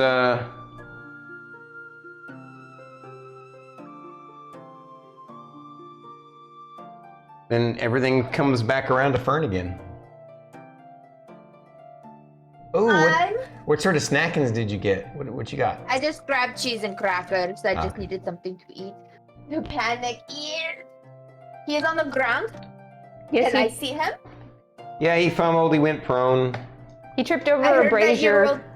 I heard you rolled 2 nat 1s. Yes, it was insane. I'm going to cast Shield Touch on him. You're gonna cast what? Shield Touch. Oh, what's the range of Chill Touch? 120 feet. Let's see. You moved up 35 from 150, so that would put it at 115. 115. Yeah. Okay, you can do it. I also kind of want to move up further. If you want to. Yeah, I'm gonna move 35 feet further, closer. Okay. You move closer. You're still off the map. The next move would get you guys on the map effectively. Okay. 22 hit. Oh, it's a to hit. Okay. Yeah, that hits.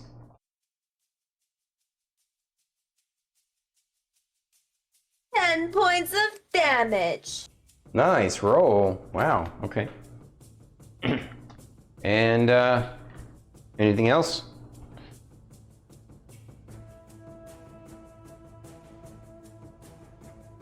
No, Fern's just gonna be like, yes.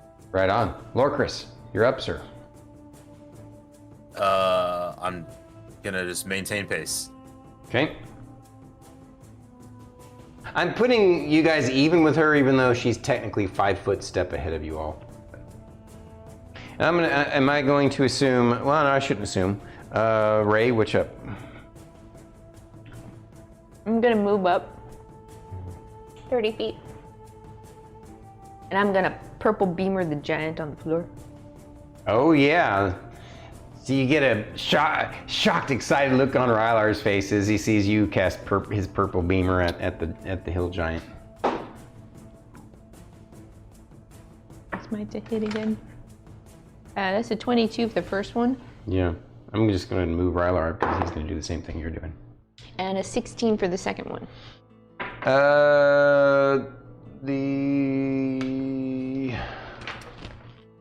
The second one just barely hits.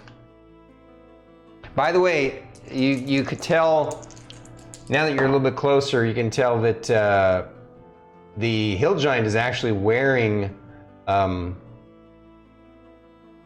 armor. Looks like some sort of like scale armor. 5 points of damage. 5 points from both? Yes, I rolled a 1 and a 4. Oh, gotcha. Okay. I'm still getting used to Purple Beamer. No, it's all right. Yeah. It was very good though. Purple Beamer, I mean, it's, it's rolling a d10, but, you can roll low. So Rylar pulls up and smiles and looks at you and gives you a wink, and he does the same thing. It's almost like, let me show you how it's done. Wow, okay, his first one is a hit, his second one is a crit. He definitely showed me how it's done. That's great. I could just see Rylar at the end with his finger. He goes, that's how you do it. Yep, he did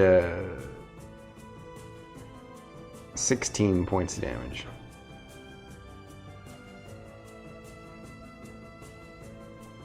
Okay, you guys are pounding on that poor hill giant. All right.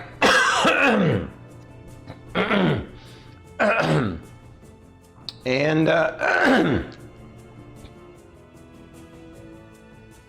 it's now those guys' turn. Ooh. That was weird.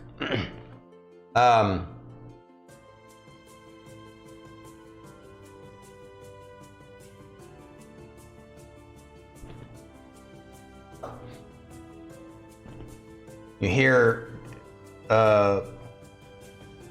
voices in Giantish speaking to each other, and the hill giant's like, "No, stay back!" And after you guys hear the ogre say, "Should we come out and throw now?" And so the hill giant's turn. He's like, "Oh, this was a bad idea." He goes and gets cover again. You guys really capitalized on his fumble. Well done. Looks like they're using a wait and see approach. Somebody's leading them well. This taught them Tactics. yeah, tactics. I was gonna say specifically stronghold defense tactics, but yeah, definitely tactics.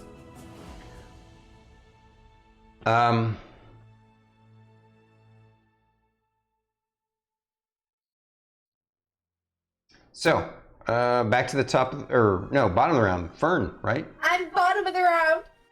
Yep, your turn, Fern. Did you want to make your move onto the map? Yes. Okay. You make your move onto the map. Now you can kind of barely see this guy. He's got 3/4 cover.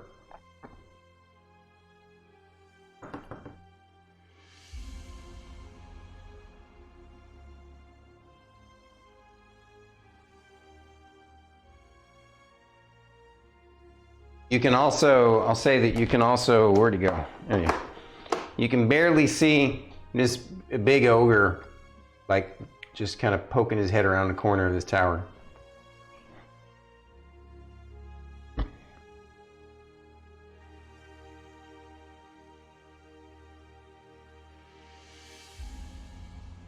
I can see the big ogre though.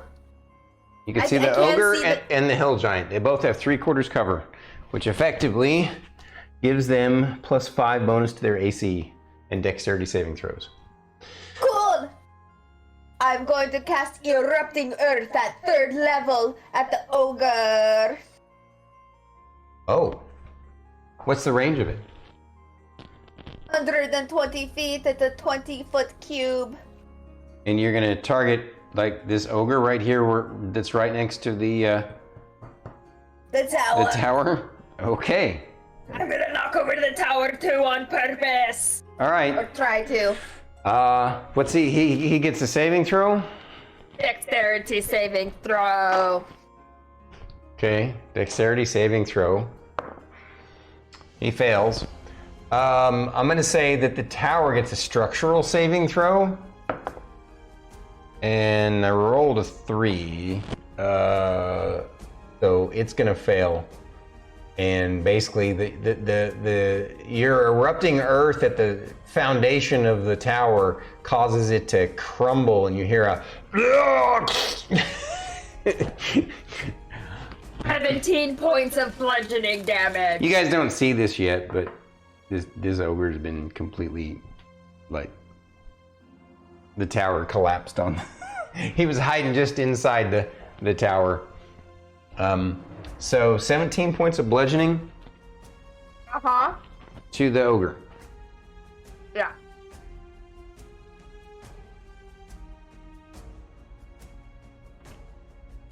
Okay.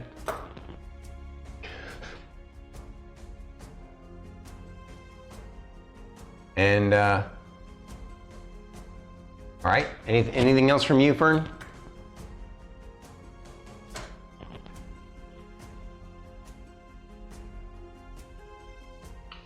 Do you happen to call out what you see? Besides, obviously they saw you cast a spell at this guy because they can't see what you see. Just. I got the ogre over there. So that's all your character says? I got the ogre over there? Yeah. Okay.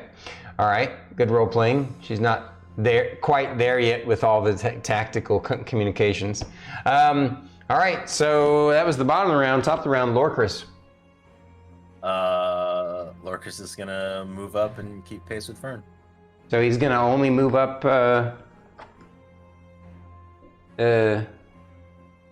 next to her. He doesn't want to double move or anything.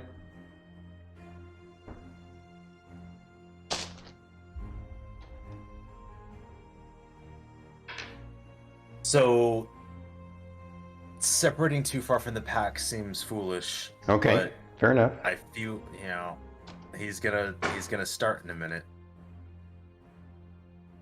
But at this point, it makes the most sense to be close together because, if they were carrying rocks, it's easier to be kind of near each other to support each other than too far out. Okay. Besides, I don't have anything that can hit at range. At least this range, so. Well, you're from here. Don't you have a guiding bolt?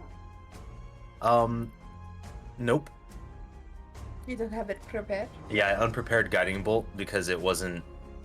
Oh, fair enough. Very much like it wasn't working for me, so Lorkris is gonna do alternative methods of combat. Okay. We should have probably had Rylar pick some different spells for his ring, but that's all right. Yeah. I guess if anything, I will hold my action in case anything comes close, like out of the little like side passages. They get within range. I'll hold an action just to swing with the glaive. Now that I'm like on the map in the fray. Okay. If something happens. Ray. I'm gonna move up 30 feet. All right. So, by the way, I should clarify real quick. Sorry, Lorkris, you can't see this ogre from this range. Even though the tower crumbled, it's still taller than he is. The rubble is, and but you can see this hill giant. You moving up, you can actually see both from that angle, just like she could. Okay. And as a bonus action, I'm gonna say, Fern, Lorkris, Philip loves you. You guys get the D8. It's a D8 now. Yeah. The bardic inspiration is a D8 now for the two folk. And then I'm going to look at the hill giant, and I'm gonna go purple beamer again. All right. Purple beamer. Mm-hmm. That is a 25 for the first one. Mm-hmm. Let's see. Let me see, because he's got +5 AC from cover, and you're shooting at the hill giant? Yes. Yeah, that'll do. 26 for the second one. Wow. I rolled a 15 and a 16. Nice. So they both hit. You have a plus. Plus 10 for my spell attack, yes. What? Yeah, it's my charisma plus my proficiency bonus, plus 10.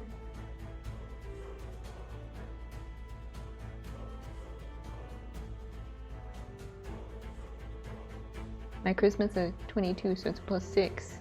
And my proficiency bonus is a 4. Okay. That's 10. Damn. Okay. Yeah, my spell save DC is 18. Because my charisma's so high. Only an 18? Yeah. It's 8 plus proficiency plus your modifier. Okay. Cool. Really? 6 points of damage. I rolled 2 3s. I thought I was inspired by Rylar showing me how to cast these purple beamers. Apparently not inspiring enough. You just need more practice. All right, Rylar steps up and he's gonna shoot one at the ogre and one at the hill giant. One at the ogre. Wow, natural 18 plus his bonuses would definitely get there, even with its 3/4 cover. Against the hill giant,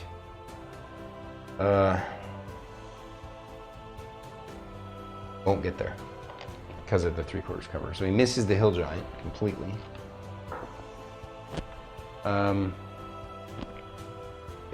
Gets a little lick on the already hurting ogre. Okay. And that is their turn. That was you guys' turn. Now it's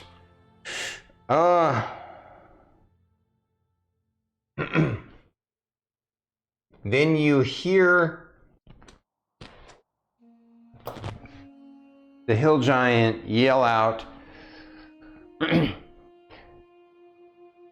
"Now, boss man, they're in range!" And so at the range here.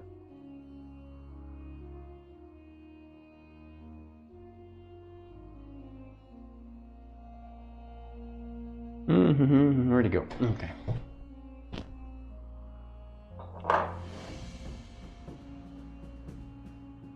Bursting out of the doors here, you see this behemoth of a giant, bigger than anything you've seen before and scarier than anything you've seen before, wielding a massive axe with a horned helm and a shield with a very kind of snowy gray skin.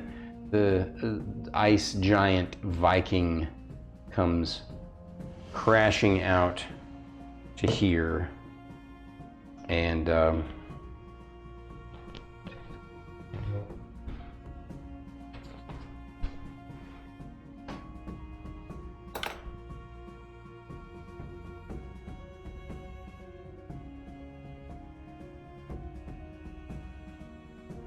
you hear him very intelligently. Well, no, not really that. He still sounds kind of dumb like they are, but I don't know. No, this one seems craftier. I'm gonna boost this guy up. Ah, good job, Ben.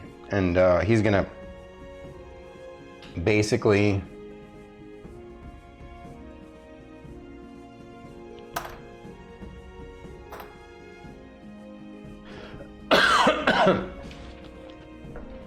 hurl a rock. I'm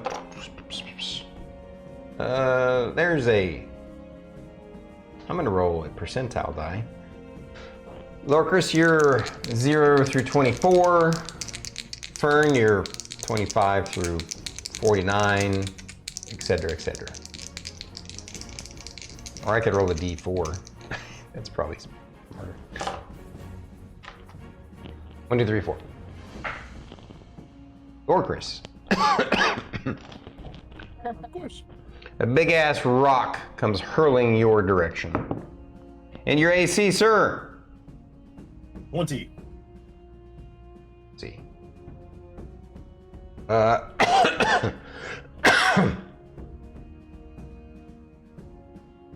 This first hot rock hurl slams into your shoulder.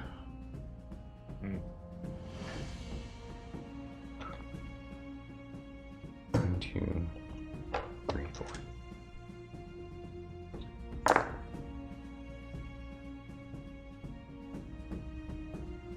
For 26 points of damage.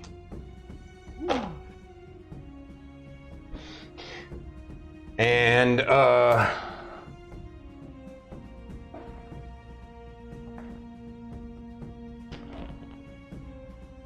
hill giant. Is he within 60 feet? by Yes, chance? yes, he is. Oh, lovely. Okay.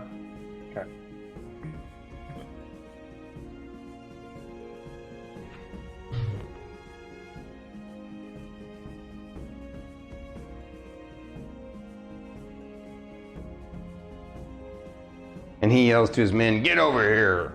And then, so the ogre comes around a corner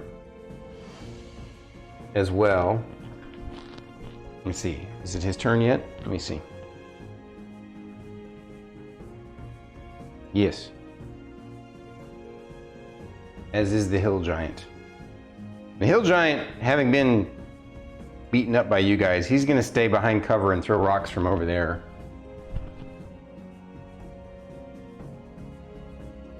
The closest one to him is Rylar. So the hill giant takes chunks of rock at Rylar.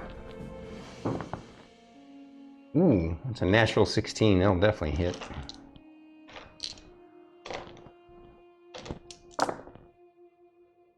Wow. Okay.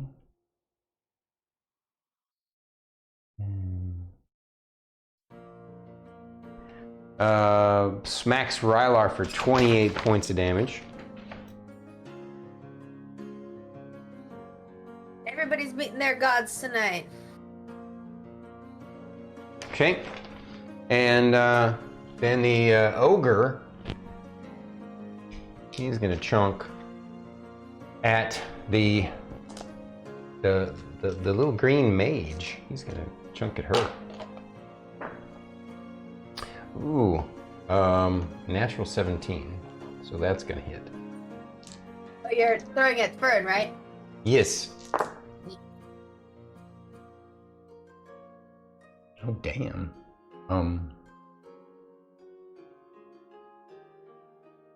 Some crazy damage. Let's see.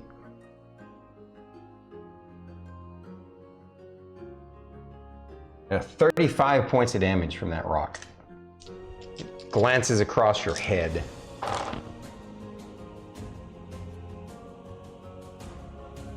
Off some mushrooms. Actually, subtract that. Give yourself all that back. I screwed up.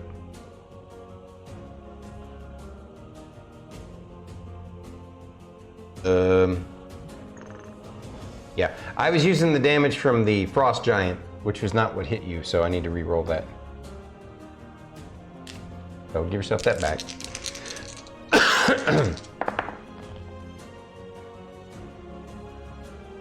18 points of damage. Effectively half the damage that I'd done. All right. So that is what they do. Top of the round, or bottom of the round, Fern. Going to cast Insect Plague. All right, tell us what an insect plague does before you describe, or tell us the description of the spell, and then tell us the mechanics of the spell. Swarming, biting locusts fill a 20-foot radius sphere centered on the point you choose within range. The sphere spreads around corners.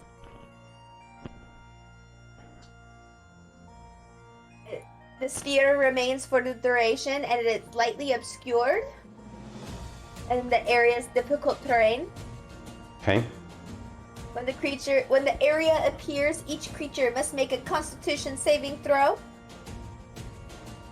A creature takes 4d10 piercing damage on a failed save, or half as much on a successful one. A creature must also make a saving throw when it enters the spell area for the first time, or on a turn, or ends its turn there. And it's a 20-foot radius. Where do you want it? I'm centering it right on top of the frost giant. All right, just so you know, if you do that, it's only going to hit these two, whereas if you did it over here, you could hit these two. It's really up to you what you want to do. Make sure that the team can move around successfully, so I want it more over towards like where the frost giant is, where the tower area. So. All right, well, Trying to protect at least a little bit of movement from the team.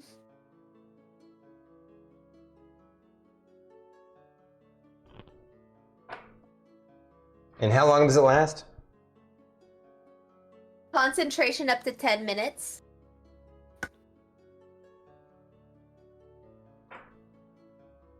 So they make their con save when it appears? When it appears, when they enter the area For the first time. for the first time, on their turn, or end their turn there.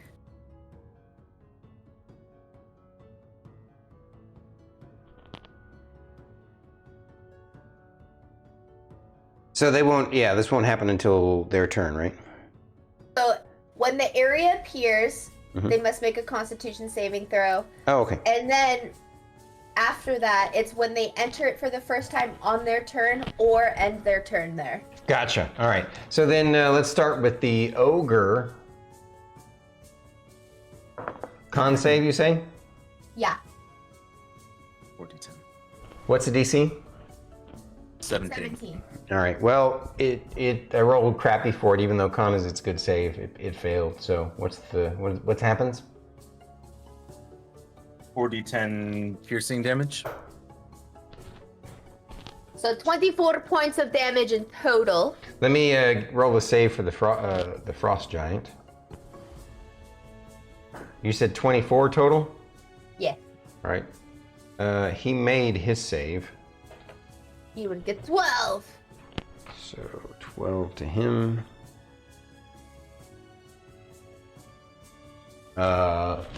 Ogre goes down.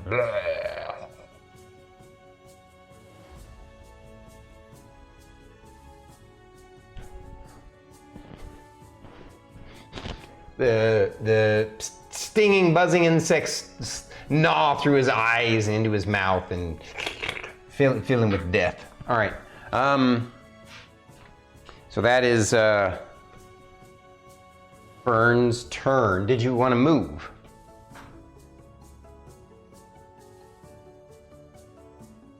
Fern. Yes. Okay. I want to move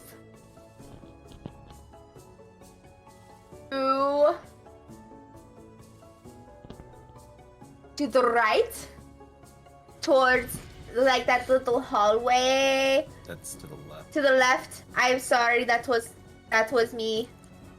So to the right of your character or to the left? To the left. Okay. That's just me not knowing my left from right. I totally feel you. I'm gonna point to the left. Think to the left, but I'm going to the right. Yeah. All right, so your character comes over this way, right? Yeah. Okay. And there we go.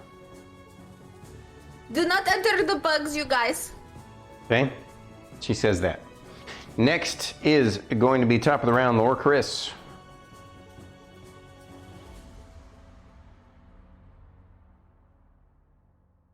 Okay. I know technically these aren't considered humanoids, correct? No, they're giants. Okay. So Crown of Madness wouldn't work because it says one humanoid of your choice, Correct. even though I'm technically descendant of giantkin. No, you're not. Goliath's giants. No, they're not. I tried. Okay. Goliaths are Goliaths. They're not the same thing as giants. You can't blame me for trying. I know. I'm just messing with you, buddy. Okay. Yeah, no, I figured as much, and I was like, it's a stretch, but I could see maybe a little tiny thread that I could maybe try to pull.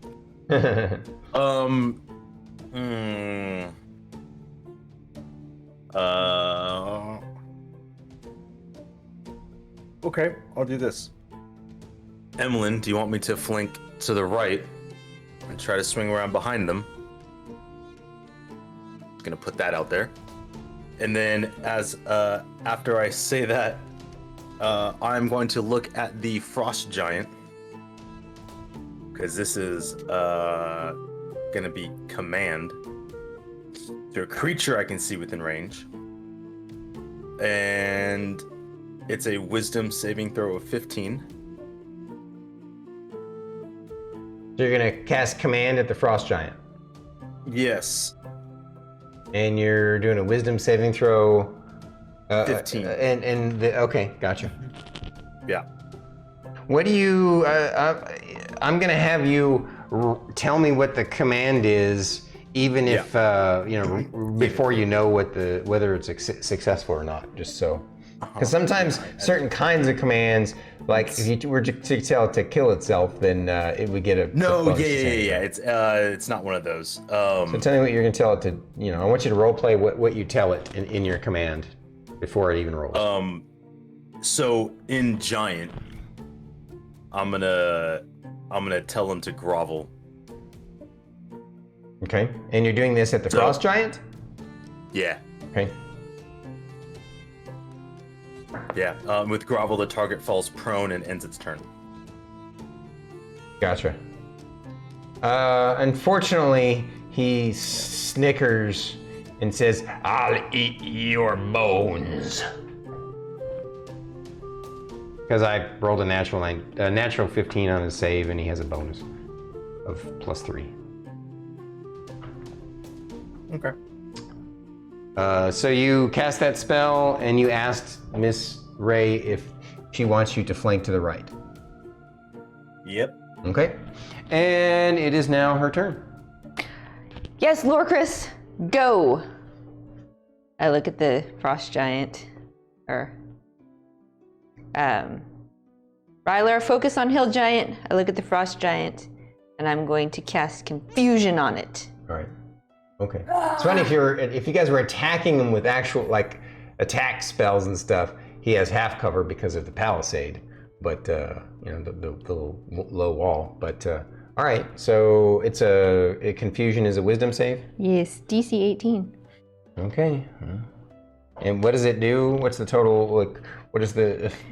The spell assaults and twists creatures' minds, spawning delusions and provoking uncontrolled actions. It's a 10-foot radius sphere. Affected target can't take reactions and must roll a d10 at the start of each of its turns to determine its behavior for that turn. I've got a little chart. At the end of each of its turn, an affected target can make a wisdom saving throw. If it succeeds, the effect ends. Okay. So it's a concentration spell up to a minute. And you said the DC is 18. 18, huh? All right. Well, I rolled well too. I got him a 16, but it wasn't quite enough. All right. So you've confused the Frost Giant. And what are you gonna do after that? Do you want to move?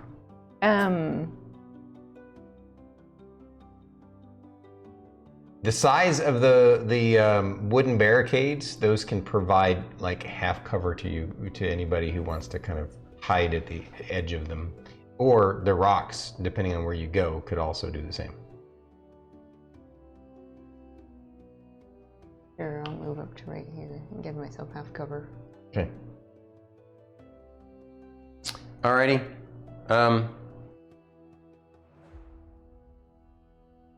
So Rylar's turn.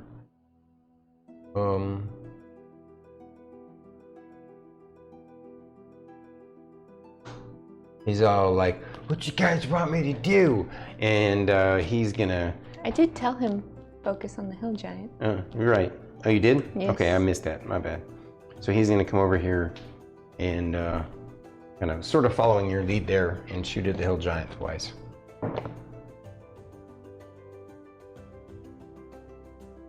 Missing one giant. There's one more giant around here.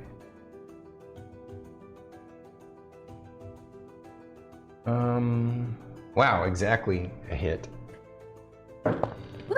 The second one's a miss, though. Wow, whopping! He decided that he wanted to make you feel good about all your really terrible your hits. He rolled a 1 damage for that one. I feel you, Rylar. I feel you. All right. So that is Rylar's turn.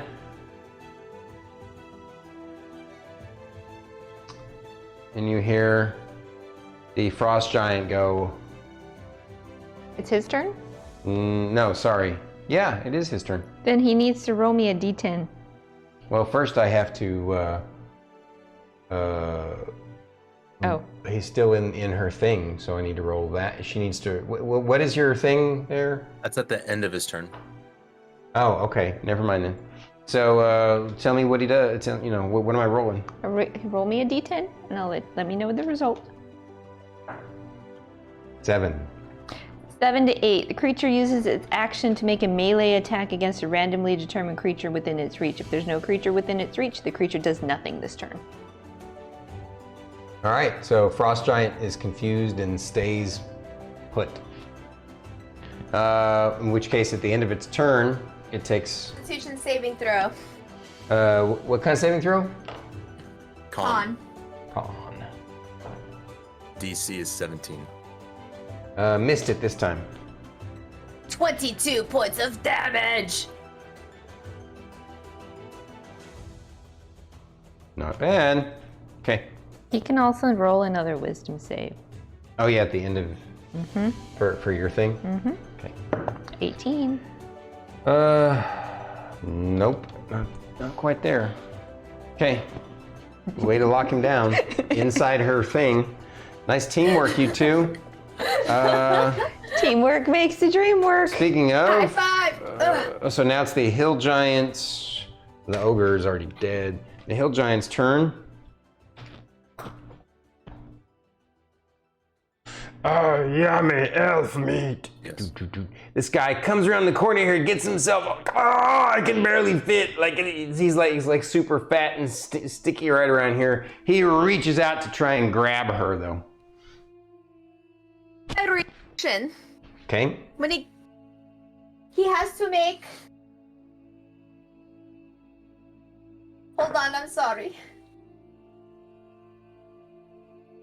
A Constitution saving throw, DC 17. Okay. Well, I rolled a natural 18, so yeah.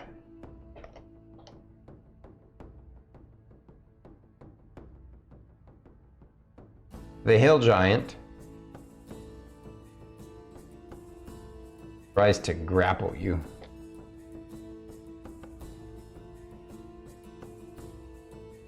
With one hand, and it's kind of narrow where it's at in that spot, so it's kind of like jamming itself in there. It's hurting its ability to move, but yeah. So we're rolling. For this. What was that? You're too fat to grab me here. Well, let's try and both of you roll the opposed strength checks. I guess actually.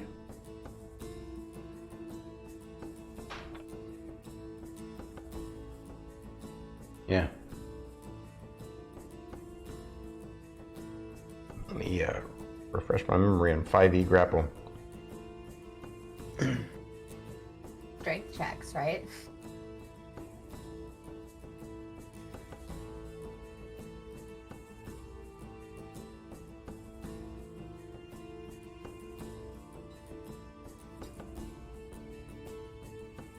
So first it has to make a melee attack against you. What is your AC?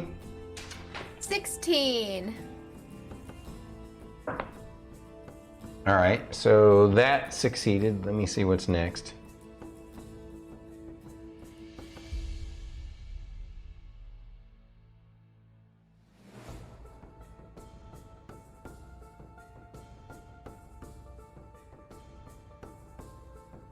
Now it's going to make an athletics check versus your the guy you attempt to grapple gets to try and avoid your sick wrestling prowess. They get to make their own strength athletics checks to outmuscle you, or acrobatics. Whichever one's better for you, acrobatics or athletics. You get to basically roll opposed to his athletics check. Acrobatics for sure.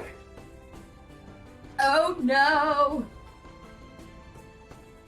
9.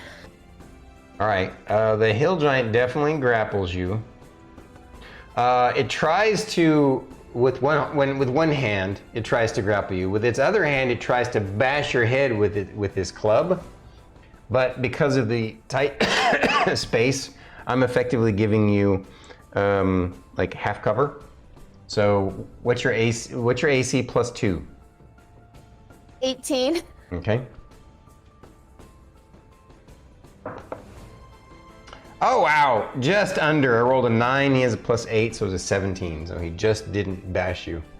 He got kind of locked up with the rocks right there. All right, that is Hill Giant's turn. And it's your turn, Fern.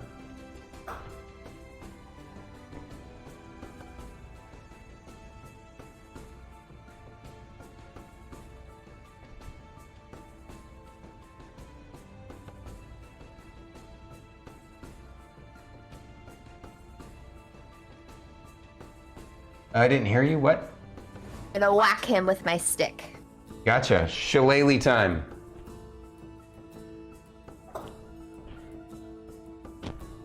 By the way, 20. they're all wearing some kind of armor, varying different kinds of armor. All the ones that you see, obviously, and some of their armor definitely has metal. Like all of them, they have a various different like scale, chain.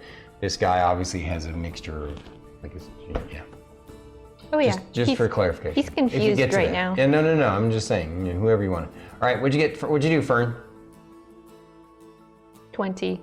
Okay, so you're so loud that your mic cut out. So 20 to hit. What's your damage? I also do extra poison damage with my thing. Oh, nice.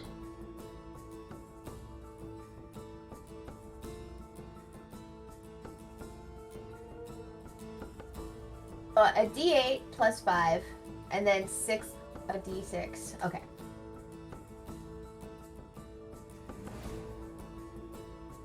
I love how they simplified poison for 5th ed. Poison was such a pain So, in the ass in 3.5. 5, 8. Do you want me to do the damage separately? No, or just all just together? add it all up. He doesn't have any kind of resistances, so. Okay. 12 points in total. Not bad. Hey. As my reaction, Fern! Philip says hit him again. Girl 20. Yeah. Nice. Wow, okay. Gotcha. Roll your damage and then we double it and add in your. Yeah, so I only roll the double the damage die, not the strength, right? Yeah, so the modifier does not get doubled. Okay, So the it's just modifier the adds dice. on, but you're gonna double both. Any damage die that you're rolling gets doubled. So that includes my bardic and then- inspiration? Yeah. So yeah, you get to double my bardic inspiration. And your poison damage. Yeah. Did you roll for your poison? Yeah. 12. This is just for folks out there in the audience. This is the way my DM, I do this kind of stuff. This is my version of poison. 12. 12 And plus crits. 5, 17. 17, doubled. Just 30. 34, Not the way I do poison, sorry. The way I do 34 poison. plus 5. 39. 39 Wow. points of damage? 9 points of damage. Okay, you stick your shillelagh right into his eye and slay the hill giant, and he slumps against the rock, kind of clumped into the rock, and he drops Cut you. people. Go Fern! Nice job. Jesus, way to assassinate that hill giant. Okay. With that extra attack from Philip. That's a tally for like a kill for Philip and an assist by Fern. Yeah. Every single time the enemy goes down after it's like Philip says hit him again, that's a Philip kill and it's just an assist for the body. Oh yeah. 100%. All right. Speaking of assist, that was the bottom of the round. I assume you're dropped by him, so you can still move if you want. He is effectively though wedged in that spot, so there's no way you're going through there unless you want to take the time to try and climb up the rock or climb over the ill giant.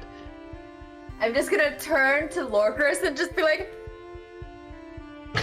Like, look what I did. Look what I did. Right on. Okay, so that's all you do. All right. yeah. Speaking of Lorkris, how does Lorkris react to this barbarian beast mode Fern? It's like that meme of just like, huh?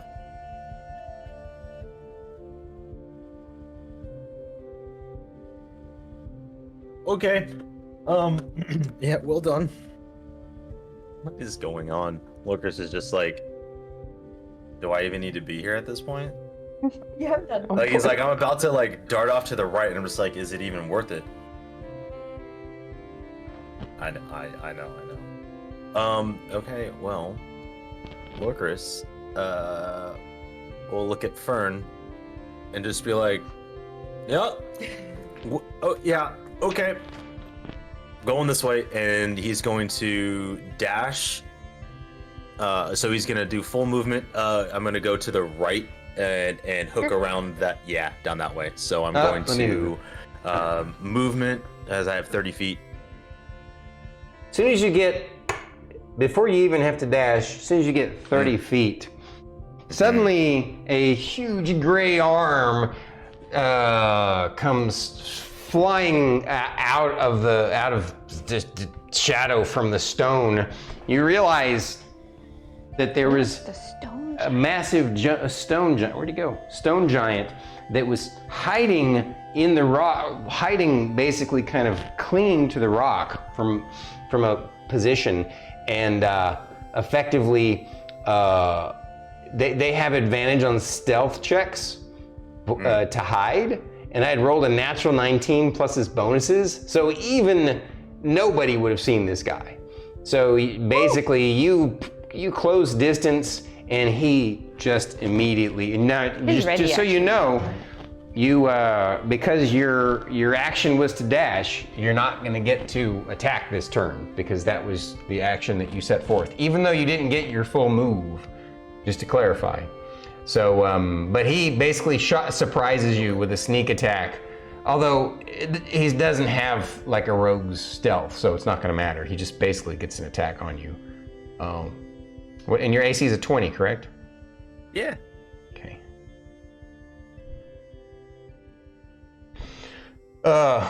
Yeah, he had readied his action to, he's got what they call stone camouflage. The giant has advantage on dexterity stealth checks made to hide in rocky terrain.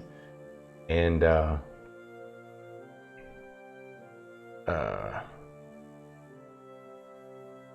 Lorkris' time to shine. So the first attack, he has two attacks that he hits you with. Well, that he attacks you with. The first attack, I'm giving him advantage because it was a surprise attack. The second attack will not be a surprise attack. So he definitely hits you with the first attack. But he glances off of your armor with the second attack. Okay.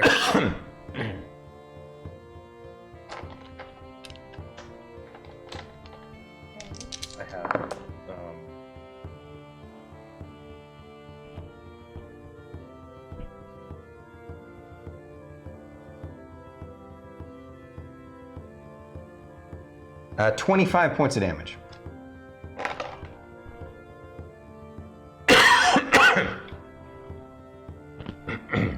$25, you said? Yeah. Okay. Now you can still take a reaction if you want to.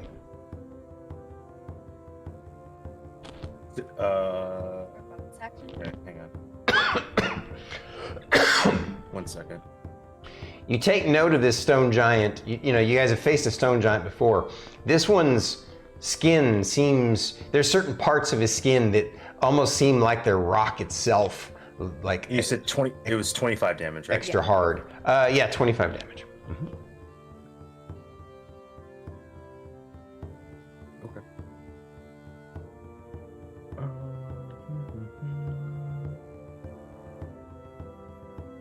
And as it does this is on your turn. Never mind. That was its ready action. So.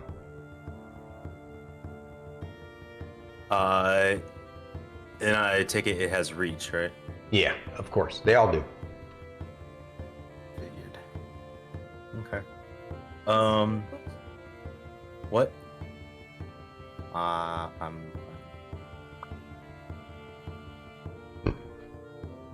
Yeah, I will bonus action Spirit Shroud. Bonus action or reaction? It's a bonus action.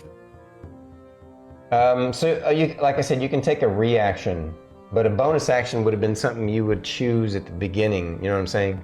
Well, actually, you can move and then make actions. So I'll say that you can do a bonus action or a reaction. Because I know I initially said dash, and I know, and I'm not going to take it away because I did say it, but I was reframing. I was going to move, and then I was going to action dash.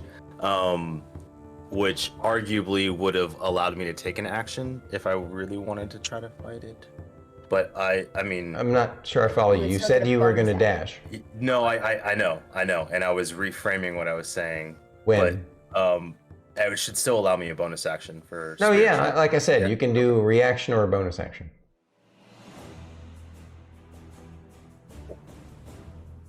You could reaction hit him with your thing or bonus action. Yeah, because don't you have like a Hellish Rebuke reaction? I do have the Hellish Rebuke reaction. Yeah. Yeah, I'm just gonna bonus action Spirit Shroud at 4th level. Okay. Is that a ranged attack? It's not a ranged attack. It's a self concentration for up to 1 minute. And when any attack that I make, it deals an extra D8. And I'm gonna go with necrotic damage because I can pick necrotic, cold, or radiant. Oh yeah, I remember that spell. You told us about that. Yeah. But the any creature that takes damage can't regain HP. I don't think it's really going to matter with this crew. But any creature within 10 feet of me has its speed reduced by 10 feet until the start of my next turn. Okay. Cool. Yeah. So do you have to hit him with it, or does he have a saving throw? No, it's like a buff, like one of my smites. Oh, that's right. It buffs you. Yes. Yeah. Okay. Gotcha. So that's your bonus action. Anything else? Hang on. Is there a reason why I did it at 4th level? At higher levels, I increase for every 2 slots. Oh, I'm actually going to do that 3rd level. I do apologize. That's all right. 4th. Makes no sense to do it at 4th. I get no bonus. Other than that, no.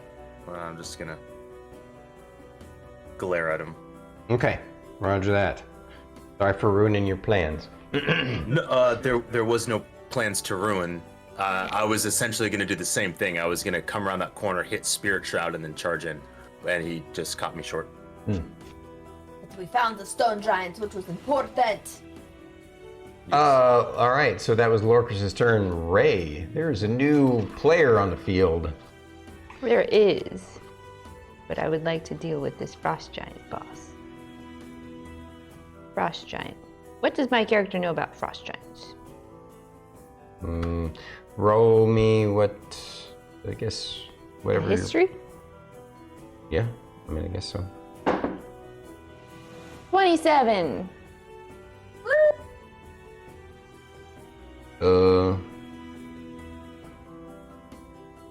immune to cold. They make 2 great axe attacks. They can throw rocks. So they don't have any They're very strong and tough. weaknesses like fire? Nope. Darn. No weaknesses, but no extra. The only thing the only buff they have is that they're immune to cold. Gotcha. Okay, well, I'm going to start to soften up this frost giant with 2 purple beamers. Okay. Does that have any effect on the confusion spell? No. Okay, Doesn't didn't think say. so. Just curious. Roll your attack.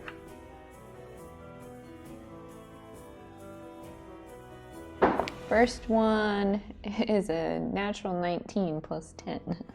29. Second one. Natural 17 plus 10. 27. Both hit.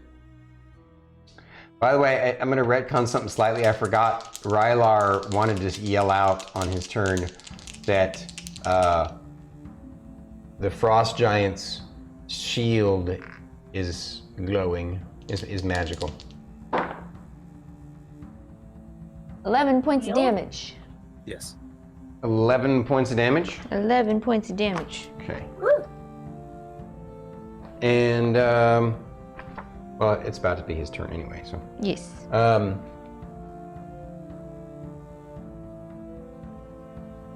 He and needs to then- roll me a d10. A d10. Yes. And then after that, he gets a save. Mm-hmm. 8. Same thing if he attacks a creature, random determined creature within reach. So he There's does no nothing. creature, he does nothing. You need to make a 18. Constitution Ooh. saving throw. Before I do, oh yeah, okay. I guess at the end of his turn. What's the DC? All right, I got a 20. So rolled a 15. He's got a +5 on his con. Actually, he's got a +8 on his con. Wow. Okay, that's his proficiency apparently. And then I also rolled a natural 19 for his Wisdom? wisdom. Okay. Okay, No well, longer confused. 14 points halved. So he takes half of 14. Yeah. Okay.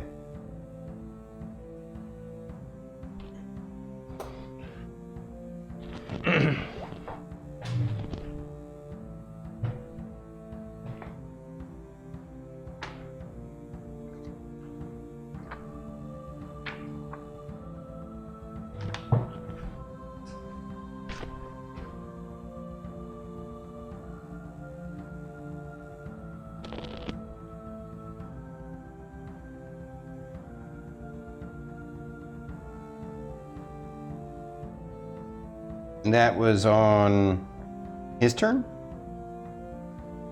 Yeah, that Yes. was at the end. That's all at the end of his turn. Yep. Yeah. So, all right. So but he doesn't get to do anything Nope. but he will next turn because he's shaken off your spell. Yes. Okay, all right. So that means we're to the bottom of the round. Fern.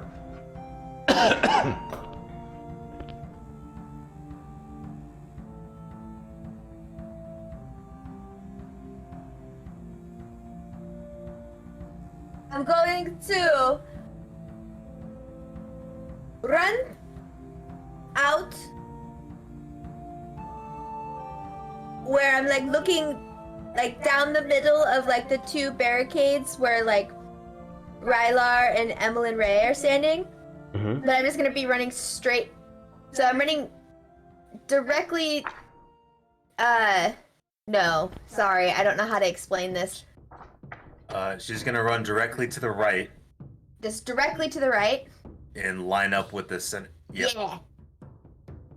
Right there. Perfect. Thank you. Thank you for finding the words for me. Left, right, you know. I want to go there. Now describe it. Nice. I'm going to cast Chill Touch on the Frost Giant. Okay. It's ironic that a spell called Chill Touch is not cold. Right?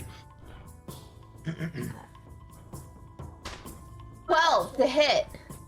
12 to hit? Sorry. Yeah, that's fine. Can't have them all. Okay. Top of the round, Lorkris. He's just gonna swing.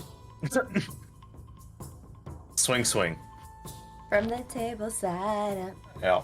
up. 20 to hit. 20 to hit. 20 to hit. Who are you? What do you? Oh, the stone giant. Yeah. Yeah. That'll hit. Cool. And the second one,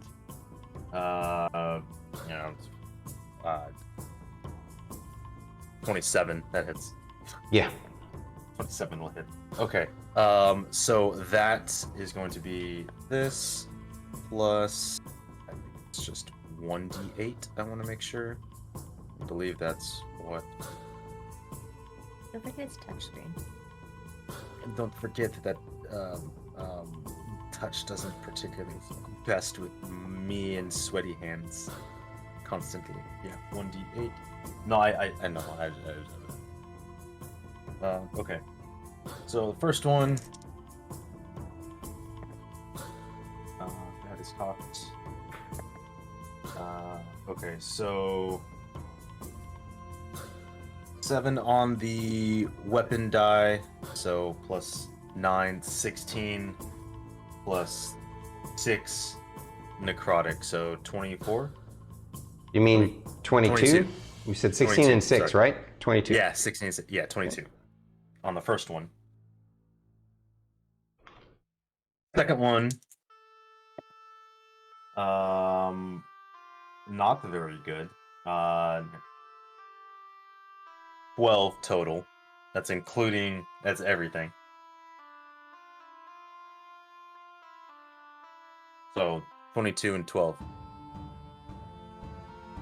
What was that? 22 and 12. So the first one was 22 total damage. Oh, the second one was 12. Okay, gotcha. 12. Yes. Okay, gotcha. As my reaction, look over at Lorkris. Lorkris! Yeah.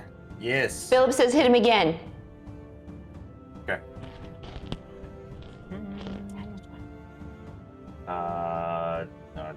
29. Only a 29 to hit. Mm-hmm. 29 to hit. He's so nonchalant about it. Yeah. Don't forget to add the D8. To add the D8. Which 19, 20, 21, 22, 25. 25 damage. Damn. Really? Extra D8 for every hit Yeah. because of Spirit Shroud. Okay. And I rolled a 10 on the damage die. All right. Nice roll. Well done. All right. And then bonus action, Shield of Faith because he's not happy and he's hurt. All right. 22 AC. Let's go. That ends my turn. Ray, you're up. My turn, huh? Mm. I look at the frost giant since he's no longer confused, and I go, heat metal at 4th level. Woo! That's so mean. So it's gonna be, if he's in any physical contact with an object of metal, it's gonna be 48 fire damage. Until the spell ends, I can use my bonus action each turn to cause the damage again. If a creature is holding or wearing an object that takes damage from it, must succeed on a con save or drop the object if it can. If it doesn't drop the object, it has disadvantage on attack rolls and ability checks until the start of my next turn. So, Damn.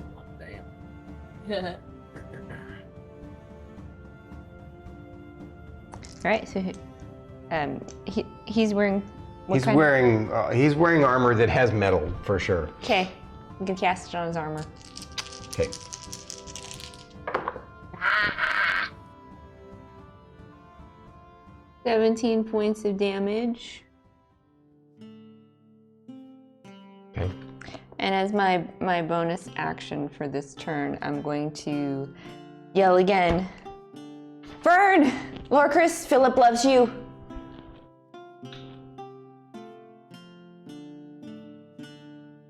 Okay. I figured Philip does. So now it's Rylar's turn, right? You're done? Yes. And you don't make any moves? No, I'm staying right where I am. Rylar's like, what you want me to do now, Miss Ray? And he's just shoots the guy that you've been shooting. That's a hit. That's a hit. Woo!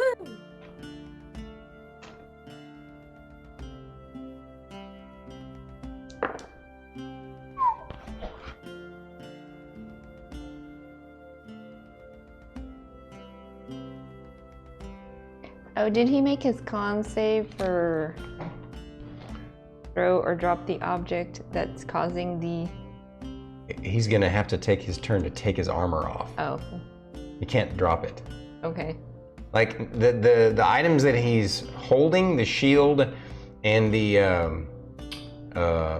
axe aren't burning him because of where he's holding them. It's either a leather strap or the wooden pole. But his armor, he's gonna have to take a turn to take it off or do something else, whatever he decides to do. Okay, because, I mean, if he doesn't drop it, he's got a disadvantage on his next attack roll. I know. Or skill check. Or saving throw. Yeah, he, Rylar hits him twice. And, yeah, you guys are already tearing up the boss man. Rylar's done. The Stone Giant's turn.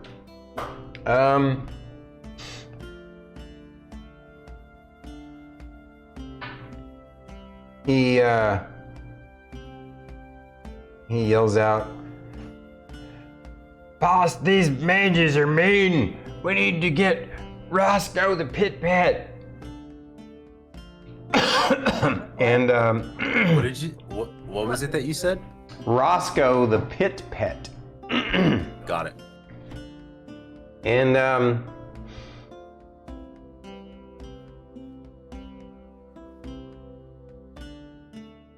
the Stone Giant is going to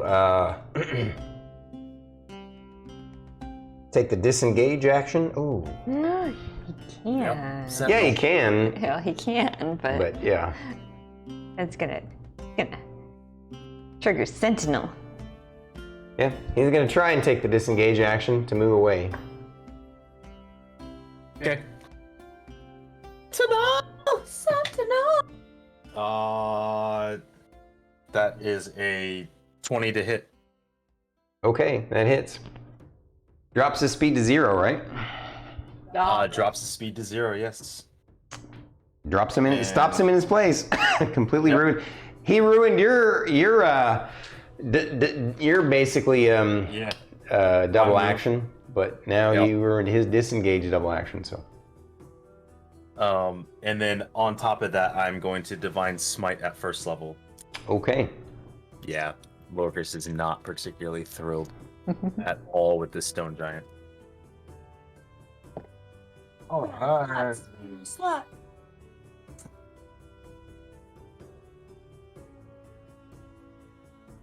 It's pretty weak though. 21 total damage. Yeah, we. Yeah, I rolled a 1, a 2, a 3, and a 6. But I mean, it's painful nonetheless. All right. So that's the Stone Giant's action, which is basically you nullified his turn because he didn't know that you were a sentinel. And it's now the Frost Giant's turn. I'm gonna tell him, no, you don't. As he goes to turn up, no, you don't. No. Yeah, you stay right here. The Frost Giant says, "You're right, damn these mages!" And he basically runs this way back into the little wooden fort. Slams the door behind him. Now, does the damage happen on your turn or his turn? It happens on my turn. Okay. As long as I'm concentrating on the spell. Right. Does it have a range? Like, does it run out at a certain, if he gets out to a certain range? Doesn't say. Okay, because it didn't end 3.5. I don't think it does. I think it's just while you're concentrating on it because you already targeted his armor. Yep. So yeah, he shuts the door behind him, and you don't know what happens to this guy. He runs off. Apparently he's gonna go get Roscoe the Pit Pet, whatever that is. And next is going to be The bottom of the round, Fern. You can see a look of desperation and fear on the stone giant's eyes. It's not. You can't believe a creature as small as you stopped him in his place. Yeah. I'm going to cast Chill Touch again. At the stone giant? Yeah. All right. Are you going to keep concentrating on your little, your bee swarm, whatever? Your. Yes. Okay. So you chill touch the stone giant. Roll No, me your. I don't. Oh, you missed, huh? Yeah. Okay. But I'm going to start going towards where the frost giant went. Through your little bee thing? Through your swarm of Go insects? around it. All right. I'm gonna go around it. 30, 35? Yeah. Okay.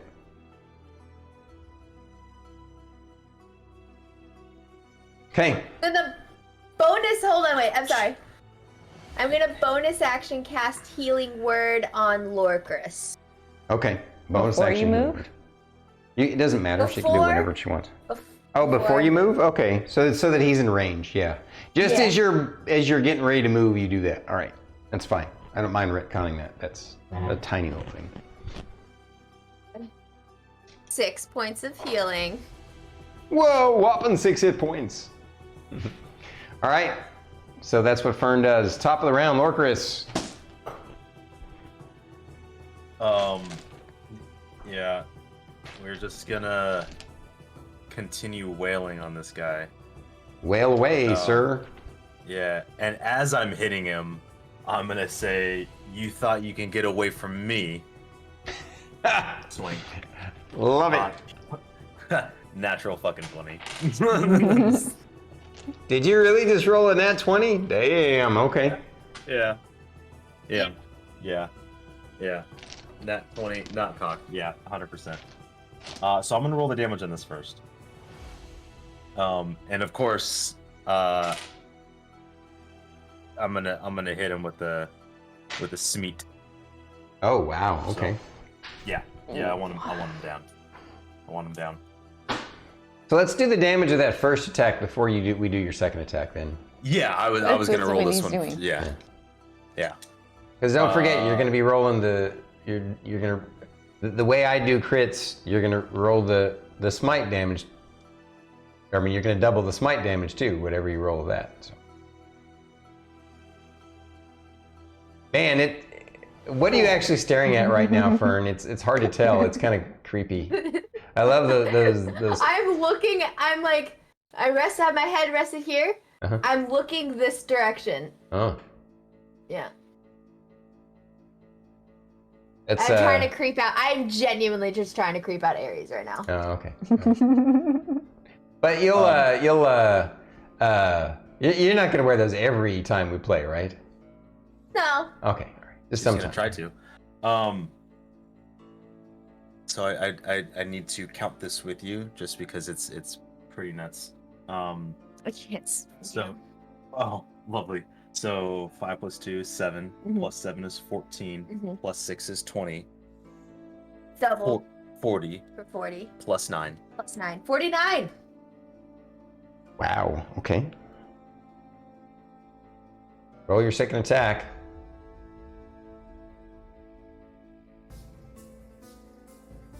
So that attack, that first attack, you hit him so hard, you literally castrated him right before your eyes. That's the second stone giant I've castrated. I know. I know. That's Now, oh man, is that gonna start becoming a thing? Yeah. Yeah. apparently stone giants don't have the stones when they face you. I love it. All right. Natural 19 on the die to hit. Plus All right, 13. so that's enough to take down Mr. Stone Giant. That one attack, he was at 50 hit points at that point, so you're one off from killing him with that one attack.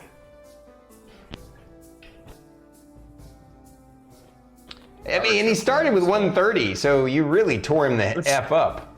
He started with 130? Yeah. Well, you went 22, 12, 25, 21, and then 49. Okay, that's right. Forget how quickly that adds up. Yeah. All I see are tiny little shiny, like, click-clack stones. The clackstones. Yeah. Noisemakers. Yeah. Okay, so Lorkris, are you gonna move at all? I'll move. I'd imagine with the way he fell, it's one of those like it doesn't make sense to try to squeeze past him. I'm like, I'm just gonna go towards the center. You could if you wanted to. I could. You don't have to. It's up to you. I'm sorry about the cough. No, you're good. You're good. Yeah. I see. I'm afraid of being too isolated. Yeah. Lorkris is gonna move towards the center in between Rylar and Emillynn, or as close as he can. So he's gonna follow. Essentially, he's gonna follow where Fern is kind of going. Yeah, he's just gonna move up towards that direction. Yeah. Okay.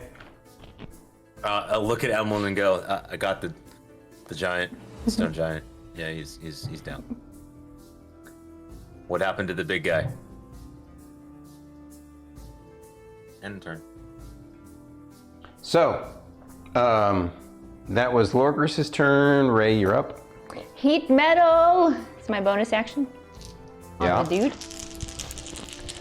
Somewhere in the distance, you hear a. Ah! 15 points of damage. Does it get a save? It's just the con save if to drop his armor or to remove his armor if he doesn't. Yeah, I'm gonna.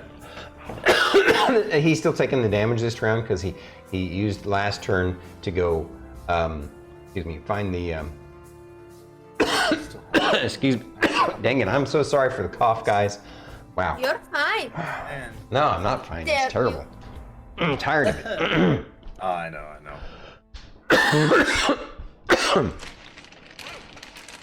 It's like 3 weeks in a row, man. This is annoying.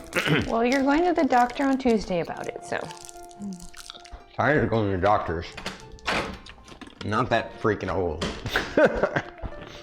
I'm still a young pup. God damn it. Yes.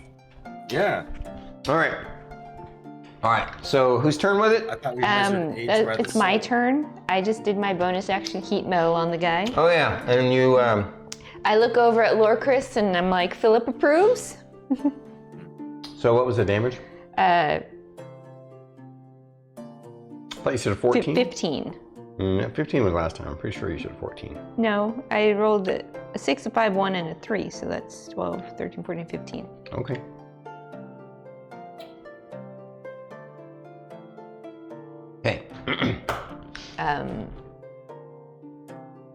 Hey.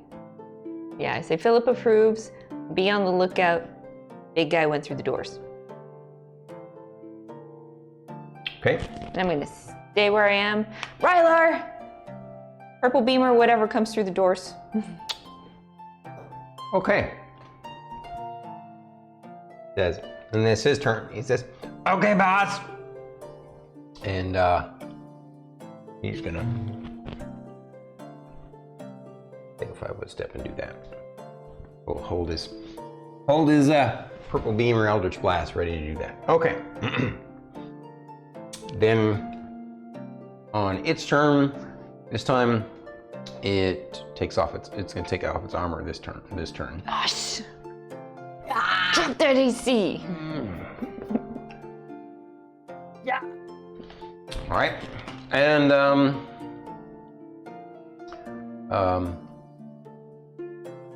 but he had already gone to get Roscoe. When you hear in Giantish, anyone who can understand Giantish, you hear it yell, "Go get him, Roscoe!" And then you guys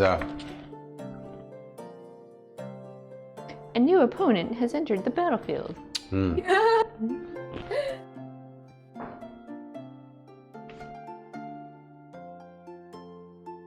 or I should say, a new participant has entered the battlefield. Does Emillynn actually say that? Huh? Does Emillynn say that? Oh yeah, she's gonna say it on her turn. You Okay. you hear a strange, multi-toned, multi-voiced roar. It was almost as if in stereo sound, which is really weird. Obviously, your characters don't know what stereo sound is, but I was describing it for you guys. It's kind of really strange, like a weird reverb that was not the cave. Okay. And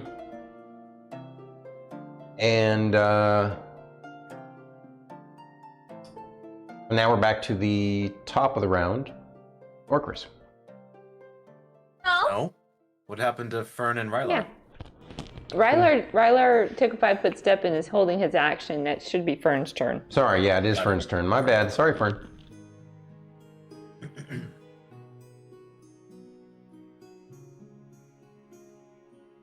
I'm going to go around close towards like where the stalagmites and the stalactites are.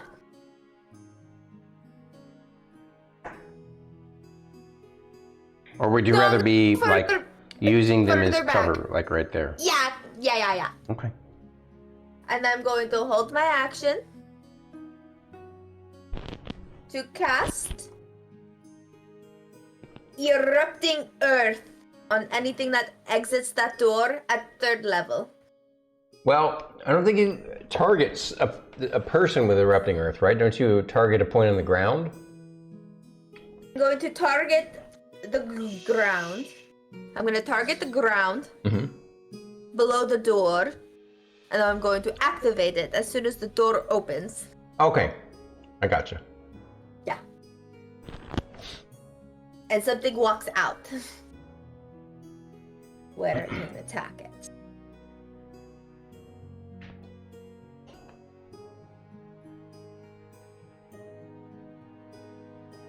Drop concentration on your insects. No. That's Fern's turn. Yep. Now we're back to Lorkris. I'm gonna get as close to Fern as I can.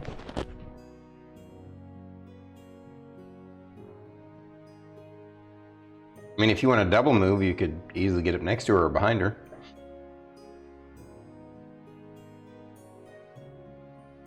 Yeah. Okay.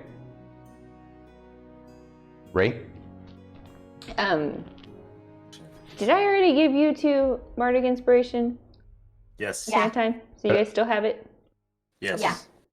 I thought you had him use it. That's I think you used it. earlier. I'm pretty sure. I did, and then she said, "Philip loves you again," and I didn't have to use it because I killed the stone giant. Oh yeah, that's right. That's right. Yes. Wait. Okay. But I don't think that was the Bardic Inspiration. I think she just was like, Philip approves. No. No, because you got one too. Yeah. You used one when you hit the big giant. And you're sure you didn't already use it on the stone giant? Yeah, no, you didn't. You used it once. You've used it once, right? Yeah, Yes. I remember Okay. him using it once. I just didn't Yeah. remember if I gave So them back. they still, Yeah. they have it. Okay. Only you and Rylar don't, The which you can't inspire yourself. But yeah.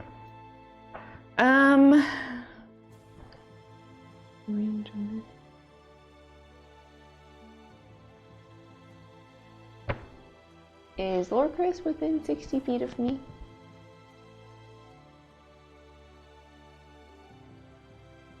Just barely, 55. Okay. You Does can he also look, move. Does he look pretty beat up?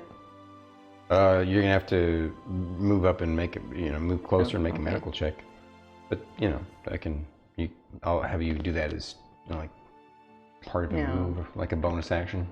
I'm just gonna take a 5-foot step, and I'm going to ready my purple beamer to whatever comes through those doors. Okay. And as a bonus action, I'm gonna try and see if my heat metal works again. I don't know if he's taken off his armor or not. I'm just listening for a scream.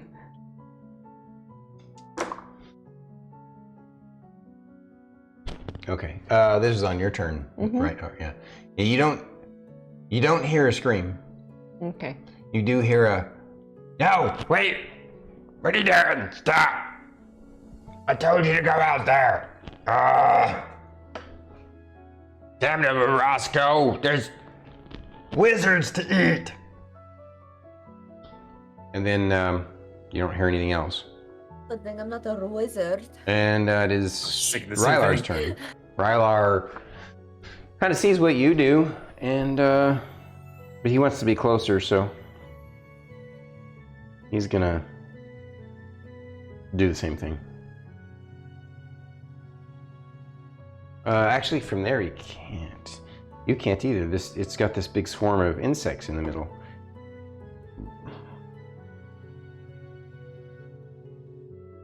I mean, you can try, and he wouldn't know either, so, yeah. Both of you will not realize that that spell will disrupt your shots through it.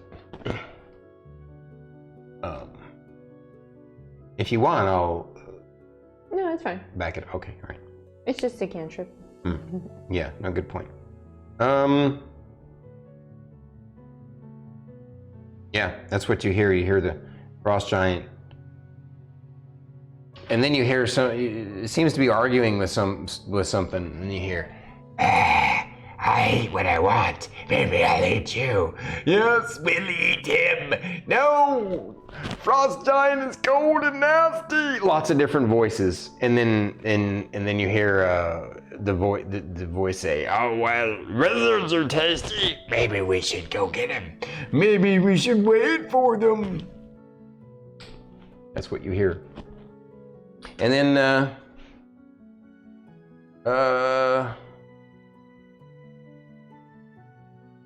back to the bottom of the round, I guess. Fern, your since your ready action didn't go off, your spell is wasted. That's fine. What did I say? What was that? Fine. That's okay. I'm...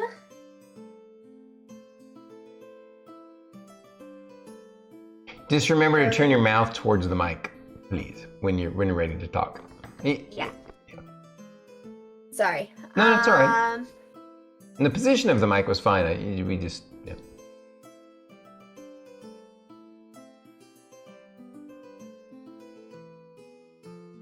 Open the door. And I'm going to sneak up next to the door and listen. Okay, so you're gonna stealth up to the door. Yeah. Do you want to go around this stalagmite? Or... You can if you want. Yeah. Okay, roll me your stealth check.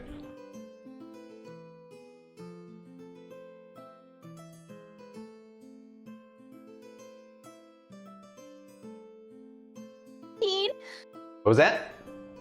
13. Okay. Phew, bless me. Bless you.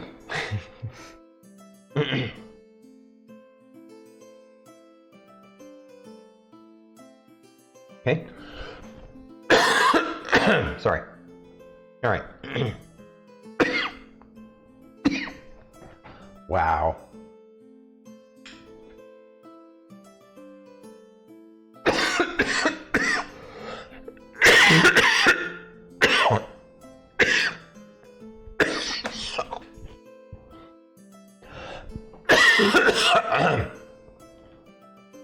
Sorry, guys.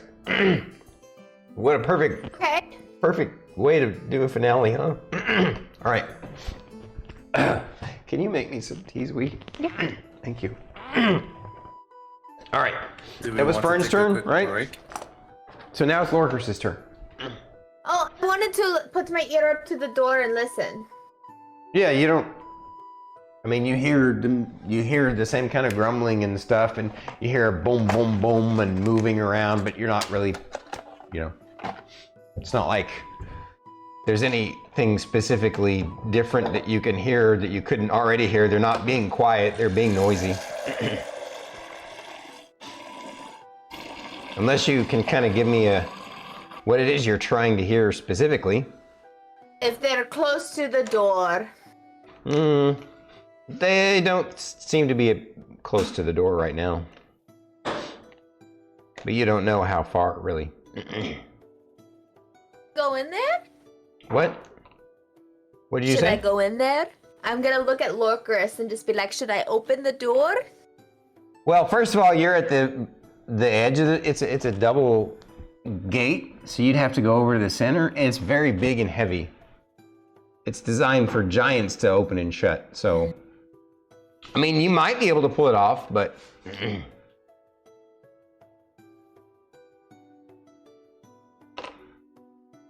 so you say that though, you ask, but you're not actually doing anything, right?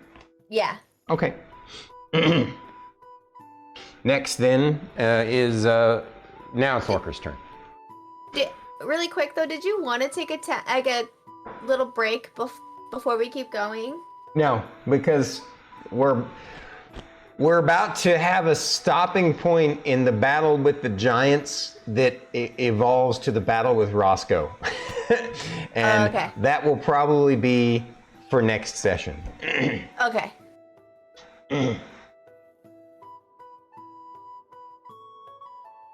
Lorkris.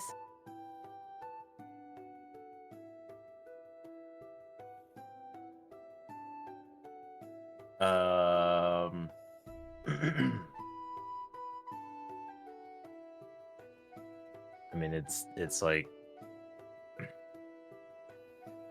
might as well try to open the door. Yeah, Lorkris will move up to the door. To the center of the door?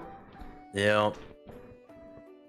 Just to be clear, if you try and open the door, it opens outward, so it's going to basically kind of pinch her in where she's at. Oh. Well, okay. Do it. Could I push only open the right-hand side? Again, it pulls outward, but yeah. Or pull open just the right-hand side so that way I don't pin Fern? Yeah, you could do that. I mean, it's going to partially open, because of the way this door shuts, it's going to partially open both of them, but then you could, pull this one open. Yeah. So as I go to do that and I start, I'm going to look at Fern and go, can you do something about these bugs? And then I'm going to try to wrench the door open. All right. I'm not even going to have you roll. You don't have to roll. You can open it. You're strong enough. So we'll just kind of... Because as I back up, I'm going to step right into it. Okay. Thank you, dear. I really appreciate it. Is that the throat coat? Okay. 10 minutes, I think, right? Okay. All right. So you open up.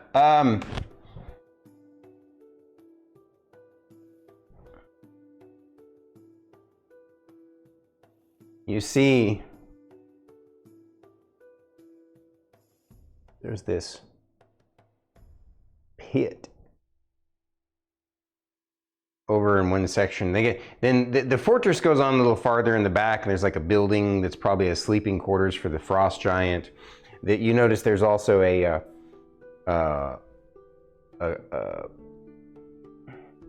platform that he can step up on and throw rocks from up here. And there's like I said, there's a building, but there's this pit, and something that has basically just stepped up and crawled up out of the pit.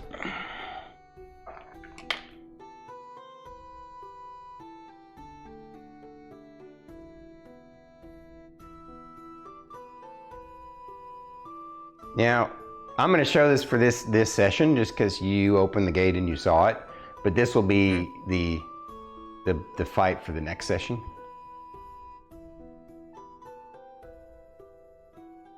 Oh, you see this massive, like even taller than the frost giant. Like I can't even barely get him on the map there. Multi-headed, multi-armed troll. unlike any troll you ever heard of or seen before. What is it? And he's just like, What? he's just like,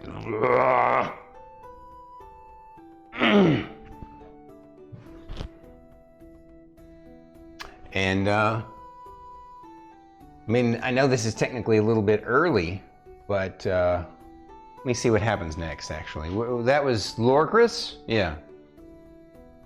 I mean, do I still have enough time to be like, big guy incoming? As big as the door is, you'd have to pull it out yourself like this way. So you're basically standing here now. Well, you would have stopped partly, right, and then pushed it open because you don't want to stand in the bugs, I right? guess. So but you partially open it, and you see this thing, and you're like, oh, and then you tell everybody. And so what do you do? Anything else? I mean, all you did was open the doors. Well, you had to move up to open the doors, so that's actually your move and your action. So you can speak though. That's Yeah, big guy. It's big. Whatever it is. And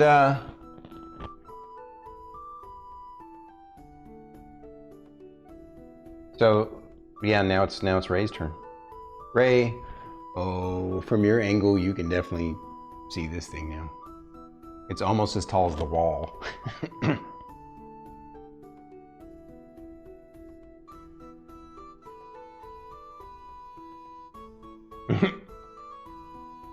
I can't hear you. She's talking to herself. She's like, Philip, do you see that thing? Your mic is off. I You turned it off because you're pouring water into making and stuff. There we go. So you were saying it? I was saying, Philip, you see that thing?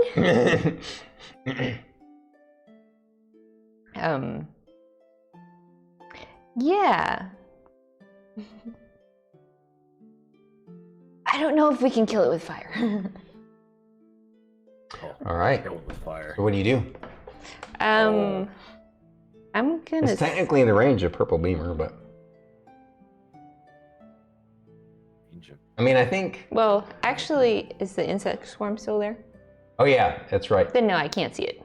Well, you can see it. It's just obscured through the insect swarm. It's like a giant ball of, like a cloud of insects. You can see some giant green, multi-headed, multi-armed thing. It's not very clear what you can see, to be honest with you. Okay.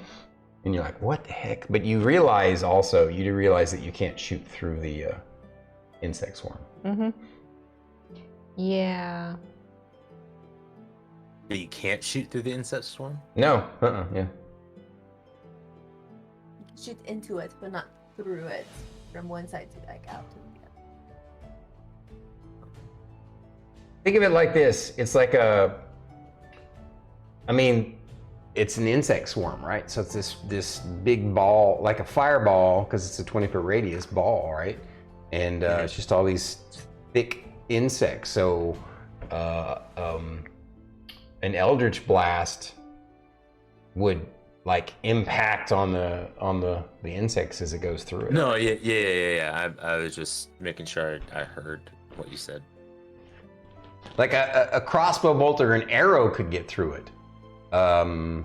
Maybe a magic missile. Maybe even a fireball. But certain kinds of spells would basically effectively be like a... What I'd probably do is just give them like 3/4 cover or something, or disadvantage, something like that. Yeah. So it's not that she can't shoot through it. She can try, but it's unlikely to be successful. So your character doesn't do anything. You're kind of shocked at the moment. Well, I'm not shocked. I'm also just trying to watch the rear just in case. Right. Because, we don't want to be screwed on both sides. It's true. Yeah. Okay. So then it's Rylar's turn. Rylar can't see based on his angle. The door is only partially open. And he's all like, he does see the weird reaction on Lorkris' face. Lorkris is usually rather stoic, but Lorkris he said there was something nasty, so he's gonna come around here. What, I wanna see. He can't quite get to where he can see. He's like right behind the door. And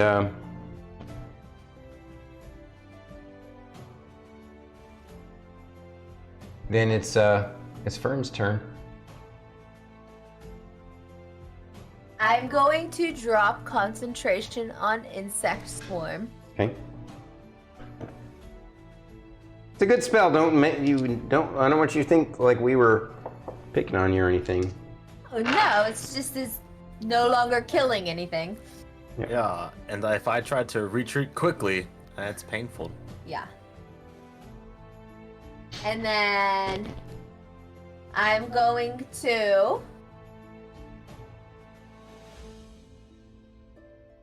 You have not seen, you just heard Lorkris and see the reaction on his face.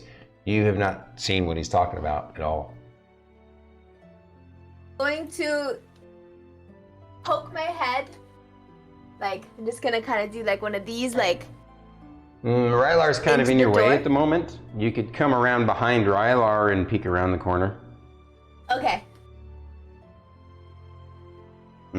Nice. Actually, because of the size of Lorkris, you'd probably have to actually come around behind Lorkris and peek around like that. Is that what you want to do? Yeah, I'll just peek around Lorkris. All Same right. way I would of the door. Yeah, you see this terrifying, disgusting, like, you don't know, it's the craziest thing you've ever seen in your life. It's huge. It's an insane amalgamation of, like, someone jammed some number of trolls together. And but I'm gonna say that for this first look, just because it'll make it more interesting and more dramatic for next time, that you're too shocked to make any kind of attack action. Yeah. That, like. And so since you're the bottom of the round, we're back to the. Well, I guess technically it's the Frost. I kind of went out of order, but you guys see them arguing and stuff, and you see this guy, this big giant thing, and it turned his back on you guys briefly, but it basically kind of whacks the Frost giant on the back and yeets him into the pit. Oh! And then it turns to face you guys in all its monstrous, disgusting, terrifying glory.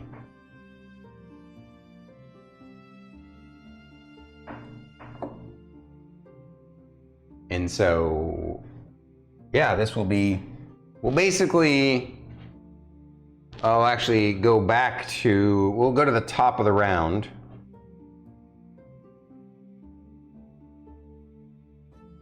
And I had already rolled for this thing. And since we'll go back to the top of the round, we'll be at their actual initiatives. Almost like it's a new encounter, but we're keeping the same initiative. Does that make sense? Okay. Yeah.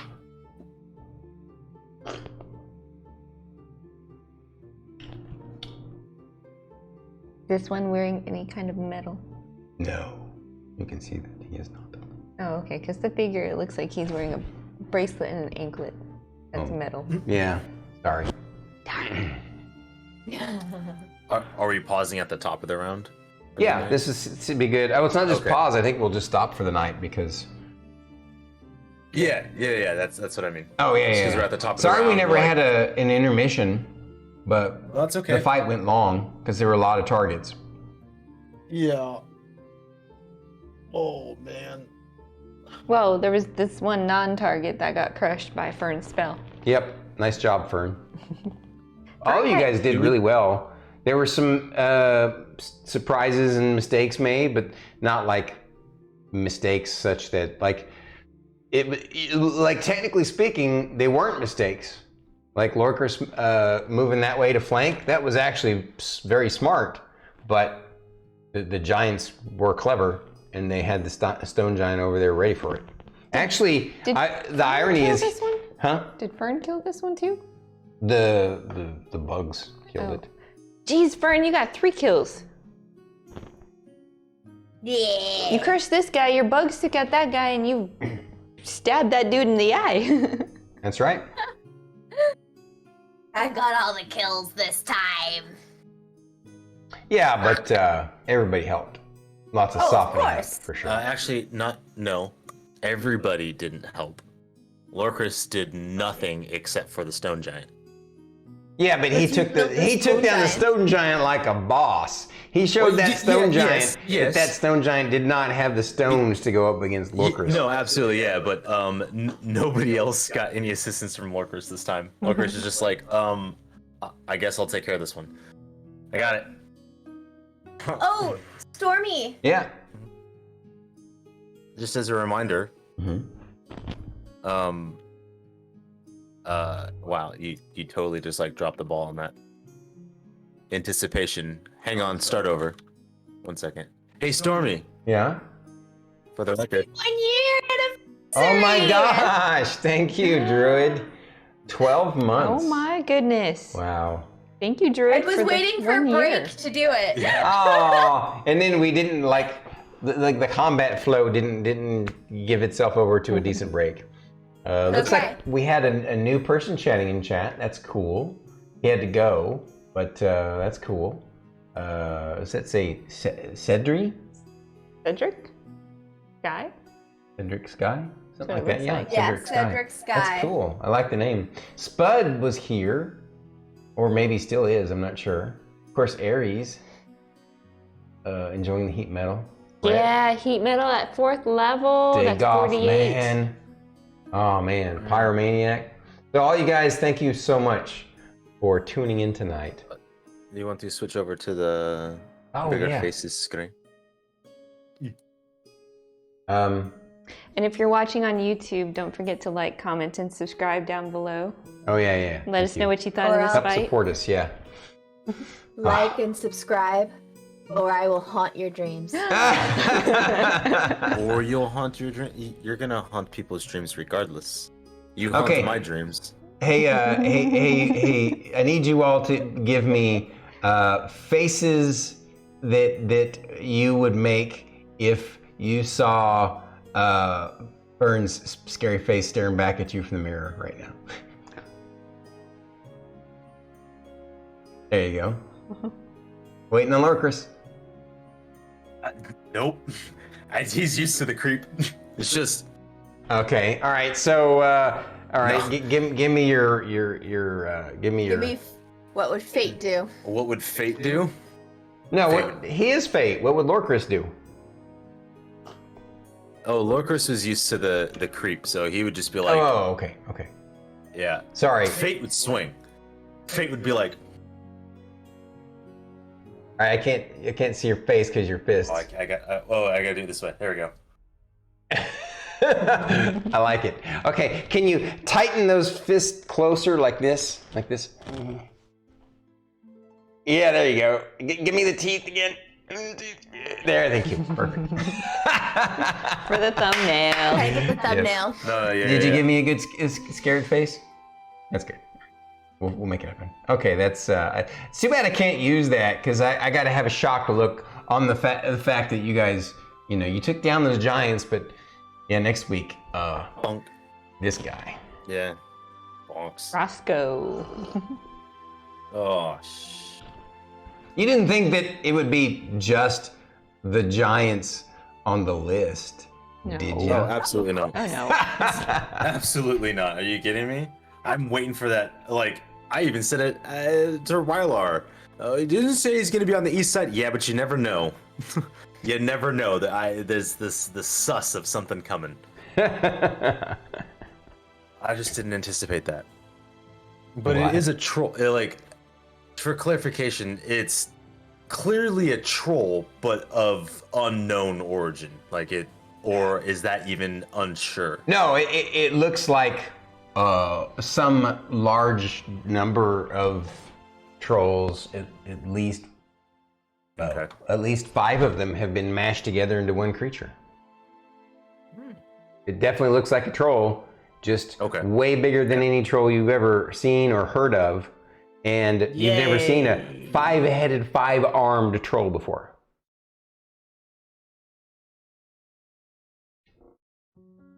Yeah.